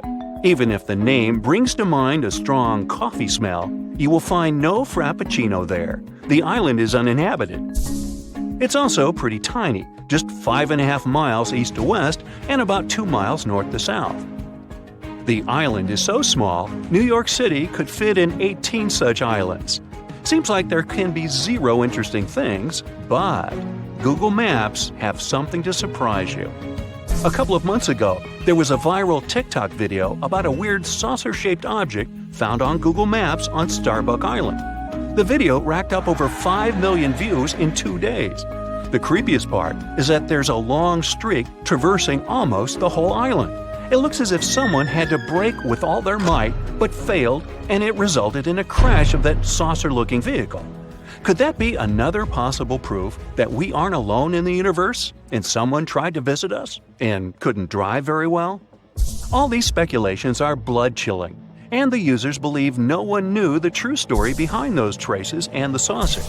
Little did they know that back in 2009, a group of explorers visited the deserted island. They made a couple of videos that were uploaded to the net. Thing is, the island didn't used to be that deserted. In the 19th century, Starbuck Island was used for guano mining. A tiny clarification here. Guano is bird and bat droppings. Yeah, droppings mining doesn't sound quite convincing, but guano is rich in phosphates, and phosphates have a lot of uses and can be used as fertilizers. So, since there were some people on that island, they had to construct a sort of temporary settlement, which they did. Now, back to Google Maps. Do you see that angle? Right. The satellite picture can be compared to the pictures and videos made in 2009 by the explorers. Another point proving that this weird object has a terrestrial origin is that there are some trees on the island, which is bizarre. These trees aren't native to coral limestone terrain, and they were definitely planted by people. Mystery solved. The saucer-shaped object is not an extraterrestrial vehicle, but what remains from a settlement. And the traces stretched out across the island? Who knows? But it's definitely nothing out of this world. Another TikTok user claimed they saw zombies on Google Maps. Let's see if this one is true. First off, the video scared over 1 million people who watched it. This TikTok starts with a view from afar, and as the user zooms in, we understand we're in Finland. Then we see an inscription. Alright, I surrender. Finnish viewers, help me out here. The next thing we see is a low-quality Google Street View image, and that shot sends shivers down my spine. It looks like a mass gathering of people, but they don't look quite alive. The image looks foggy and bewildering. Are these real zombies? Sure thing they're not. First off, let's deal with the inscription. It translates to English as "A Quiet People's Facial Artwork by this person." So, he is a Finnish dancer and choreographer and intended the silent people artwork to be part of his performance. But now it's an independent art piece. Fun fact, the silent people figures get changed twice a year, in the fall and at the beginning of the summer. They get all the clothes from donations. Bang! Another myth debunked. Bright side 2, TikTok myths 0. Right, now take a look at that pic. Anything weird you've noticed? Right, it's a 3-legged girl. The satellite picture was taken in Croatia, but there's nothing to worry about. These are nothing but Google Maps issues. Thing is, the technology used for Google Maps purposes has a curious algorithm. Each object gets photographed several times, and then the resulting photos are stitched together to achieve the most accurate image. In most cases, it works, but sometimes it seems like the technology tries too hard, and it results in extra details and sometimes extra limbs people have in the photo. And if we're going to have a 3-legged race, then I'd bet on her. There's nothing that can escape the all-seeing satellite eye, right? On September 20th, 2022, a TikTok user posted a video about a plane found underwater on Google Earth app. The plane was found off the coast of Crooked Island in the Bahamas, not far away from Colonel Hill Airport. Now, let's see if that's true. The first thing we should keep in mind is that even Google Earth Help themselves admit the fact that the pic found in the app may be the result of several photos, either satellite or aerial, taken on different days and even in different months. The result of stitching might sometimes be a bit unpredictable. Remember the three-legged girl? How could we forget? So, as you may have already guessed, this photo is nothing but stitching. The area with that plane was photographed multiple times in 2004 and 2005, then it was photographed 8 times in 2015 and a couple of times later.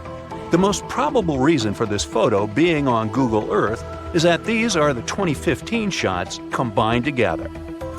They say the reticulated python is the largest snake in the world and can reach a whopping 20 feet in length. There's a record of one such python found in 1912 that reached 32 feet in length. However, users found an even more staggering snake on Google Earth. On March 24, 2022, another mind-blowing video was posted on TikTok. The video got over 200,000 likes. Imagine the views! This time, the user claimed that a megaskeleton of the extinct Titanoboa was found on Google Maps somewhere in France. It was hard to judge from the image, but the skeleton was estimated to be about 100 feet long and could have certainly been the longest snake that ever existed, if the snakes had had such a skeleton in reality.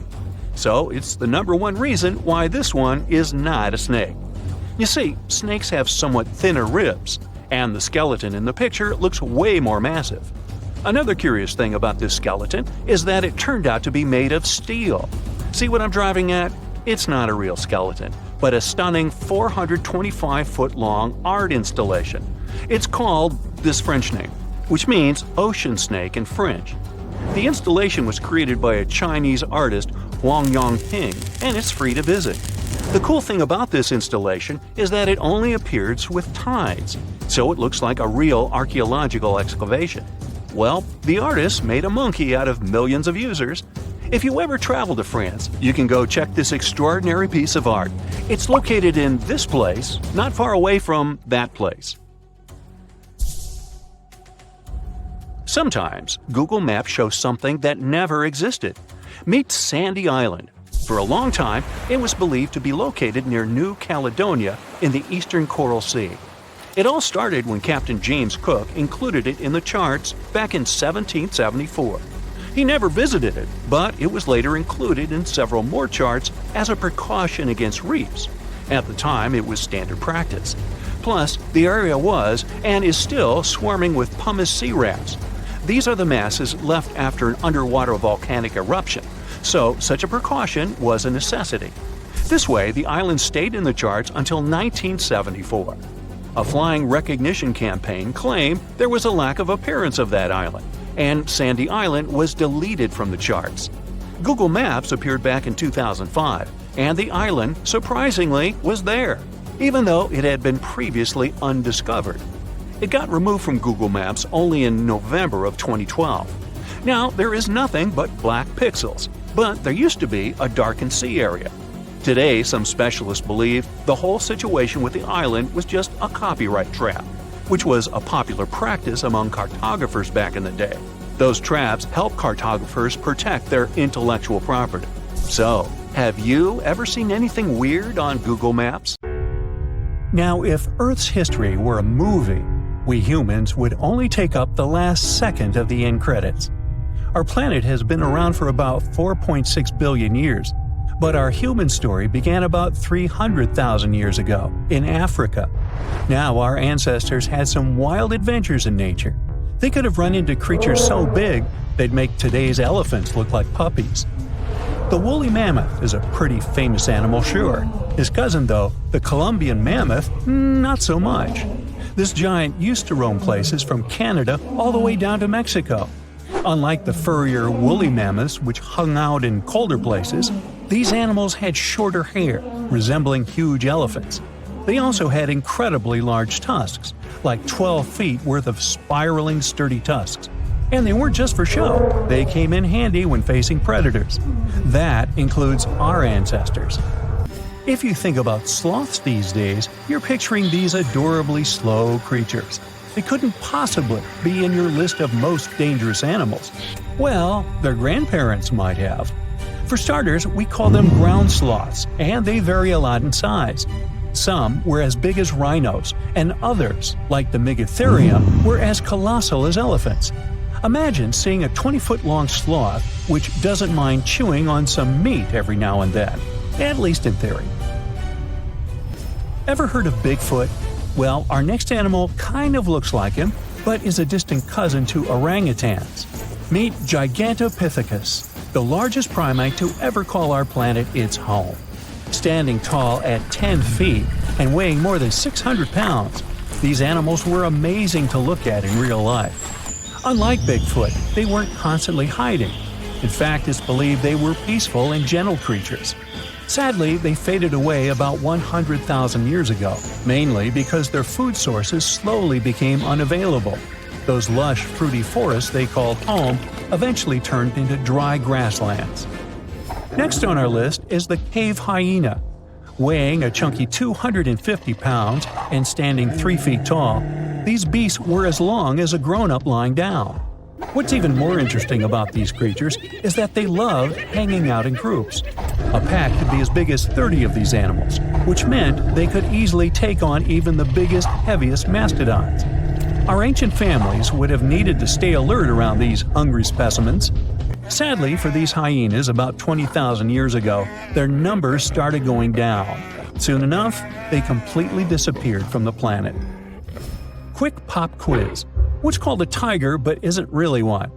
It's the saber-toothed tiger. I mean, sure, they belong to the feline family, but they aren't technically tigers. First appearing around 42 million years ago, in July, I think, many of their kind were gone before we even showed up. However, early Americans might have bumped into a couple of specimens from this group. If that really happened, it would have been quite the encounter. Think of the biggest wild lion today or the hefty Siberian tiger. These big cats also had some incredible features hidden in their fur. They were good at sneaking around, hiding, and pouncing on mammoths bigger than themselves. Their bite wasn't that strong, but they could open their jaws wide, like twice as much as a lion.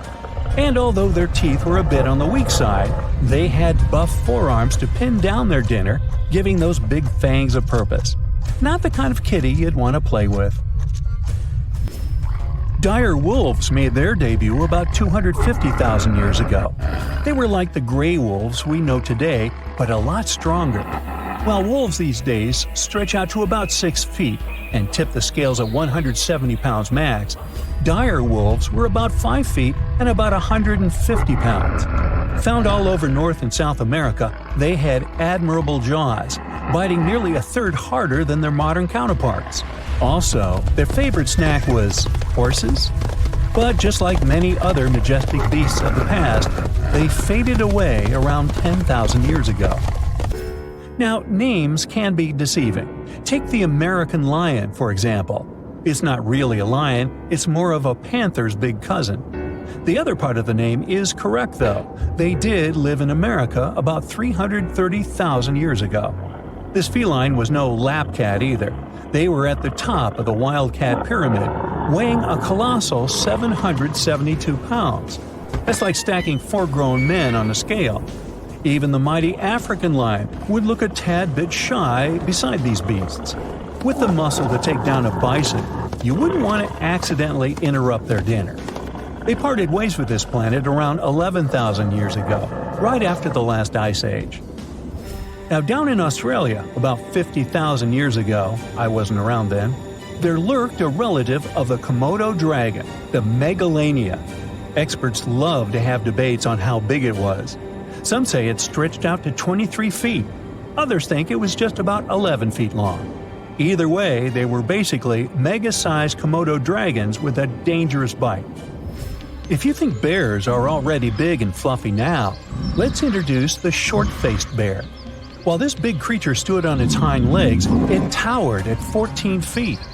With long limbs, they could outrun today's bears, hitting speeds up to 40 miles per hour. These ultra bears sadly disappeared around 11,600 years ago. Now imagine a crocodile.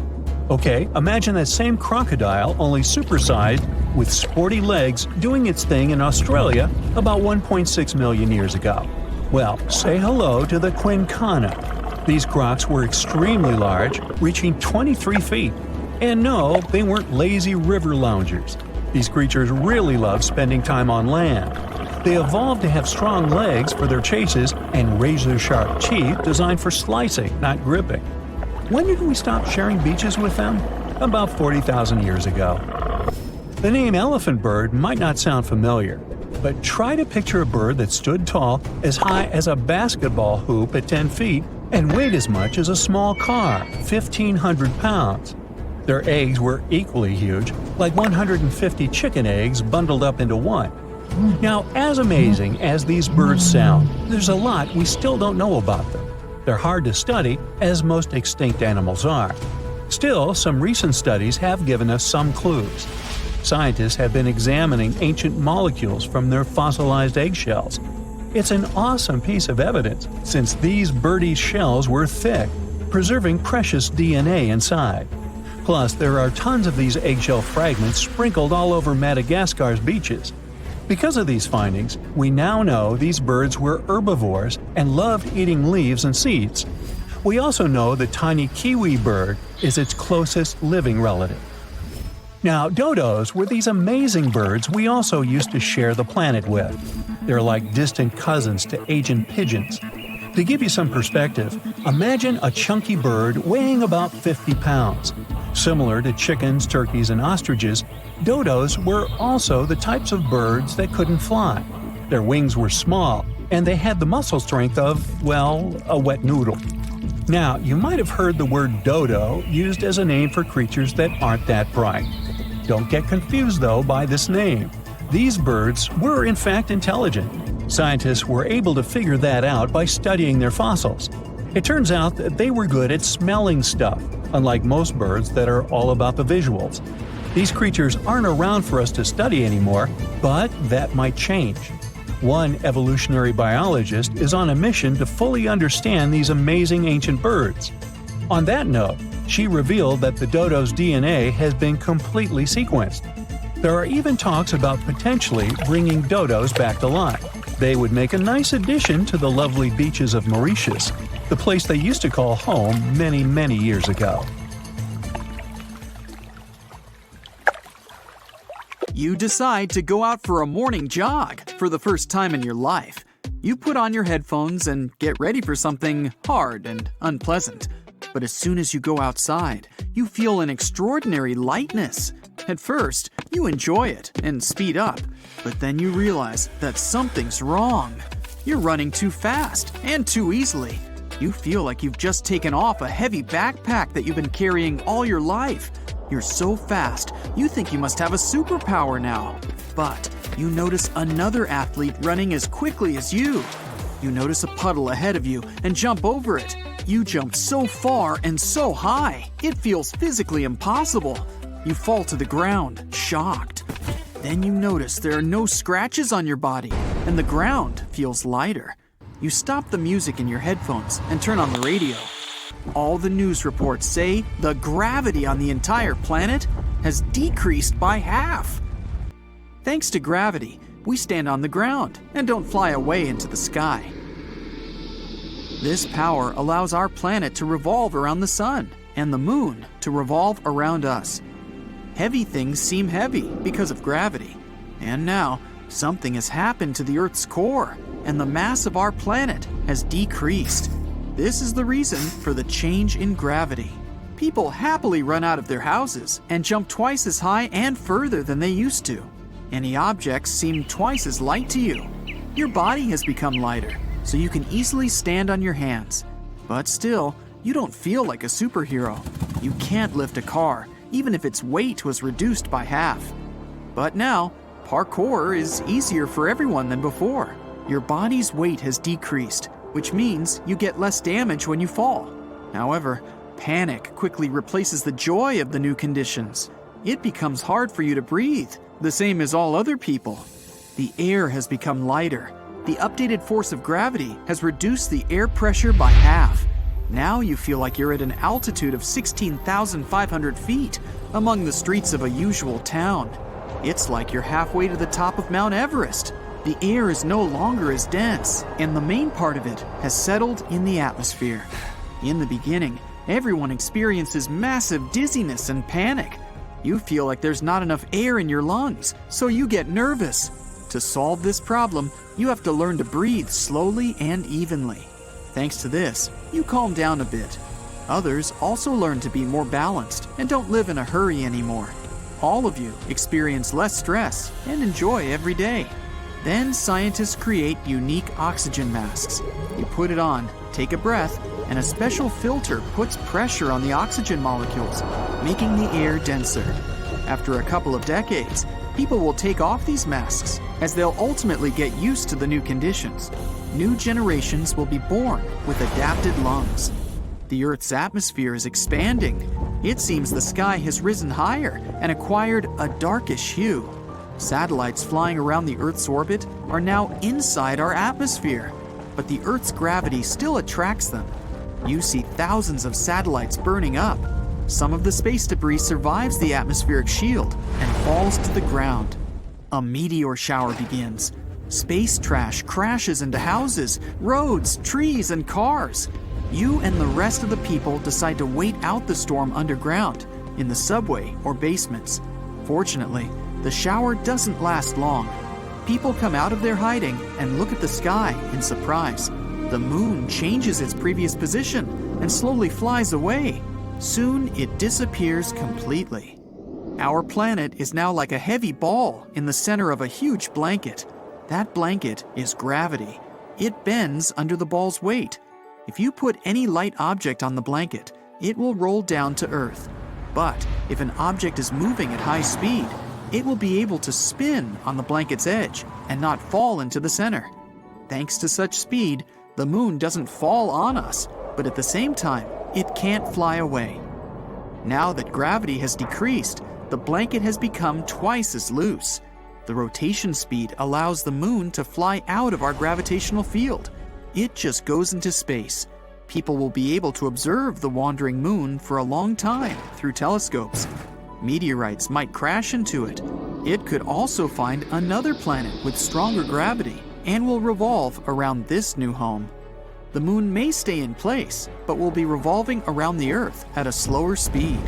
In any case, there will be no more tides on our planet, and the sea level will remain the same. In the sea, you can also feel the changes. It's much easier for you to stay on the water, and you can swim faster. But the coolest thing is running along the shore. The splashes are floating in different directions, so slowly and beautifully. The waves are running on the sand in slow motion too. The weight of cars, planes, and ships has reduced, and so people consume less gas now. You can drive twice as far with a full tank. Fuel transportation is easier, and less energy is spent on flights. Gasoline is becoming cheaper. The decrease in gravity inspires space tourism development. It becomes much easier for people to fly out of the Earth's orbit. Winter has come. You're walking down the street during a snowfall. It seems to you the snowflakes are stuck in the air as they're so slow. You step on the ice and realize that it's almost impossible to walk on such a slippery surface. Your weight has decreased, and the pressure of your feet on the ice is twice as weak. You're sliding and can't stop. You often fall, but you don't feel any harm. When the wind is strong, it's hard to stay on your feet. If you jump, you may even fly away. The grip of wheels on the road deteriorates. A driver can no longer brake abruptly. The wheels don't spin, but the car continues to slide for a while. That's why new speed limits are being introduced all over the world. You can still enjoy extraordinary strength and long jumps, but after a few generations, the human body will evolve and fully adapt to these conditions. People and animals will be born taller and bulkier. Majestic tigers the size of a truck are walking through the city streets. Flamingos the size of a plane are flying in the dark blue sky. But the worst thing is that the size of insects has increased too. A regular cockroach can now grow to be the size of a computer mouse. and tarantulas become twice the size of an adult palm. At the same time, all living beings become lighter in weight. Humans will become elegant and agile creatures. Our bones and muscles will stretch. The structure of the entire human body will change. We'll become thinner and smoother. Blood in the veins and vessels will flow more slowly, and it will greatly impair the brain's work, but only in the beginning. In the future, the body will expand. The brain will increase, as will the number of neural connections inside. The lungs will become more sensitive and spacious. People will be smarter and wiser. All devices and materials will be developed according to the new conditions. A cup, a pencil, a plate, phones, and other gadgets. Everything will get lighter and more fragile. If an ordinary person gets into such a world, they'll feel like a superhero. You'll be able to punch through lightweight walls and doors and break bricks with your hand. New people won't match your power, but you'll seem too small and clumsy to them.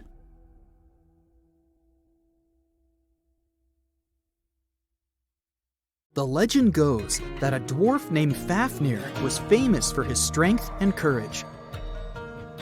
Because of his qualities, he was tasked with protecting their kingdom. Dwarves were known to gather a lot of wealth, so a bit of added security was a must.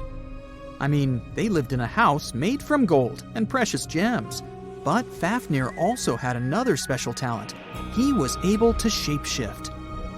Tricked by Loki, the Norse spirit of mischief, Fafnir was taken over by his greed and the shine of his father's treasure.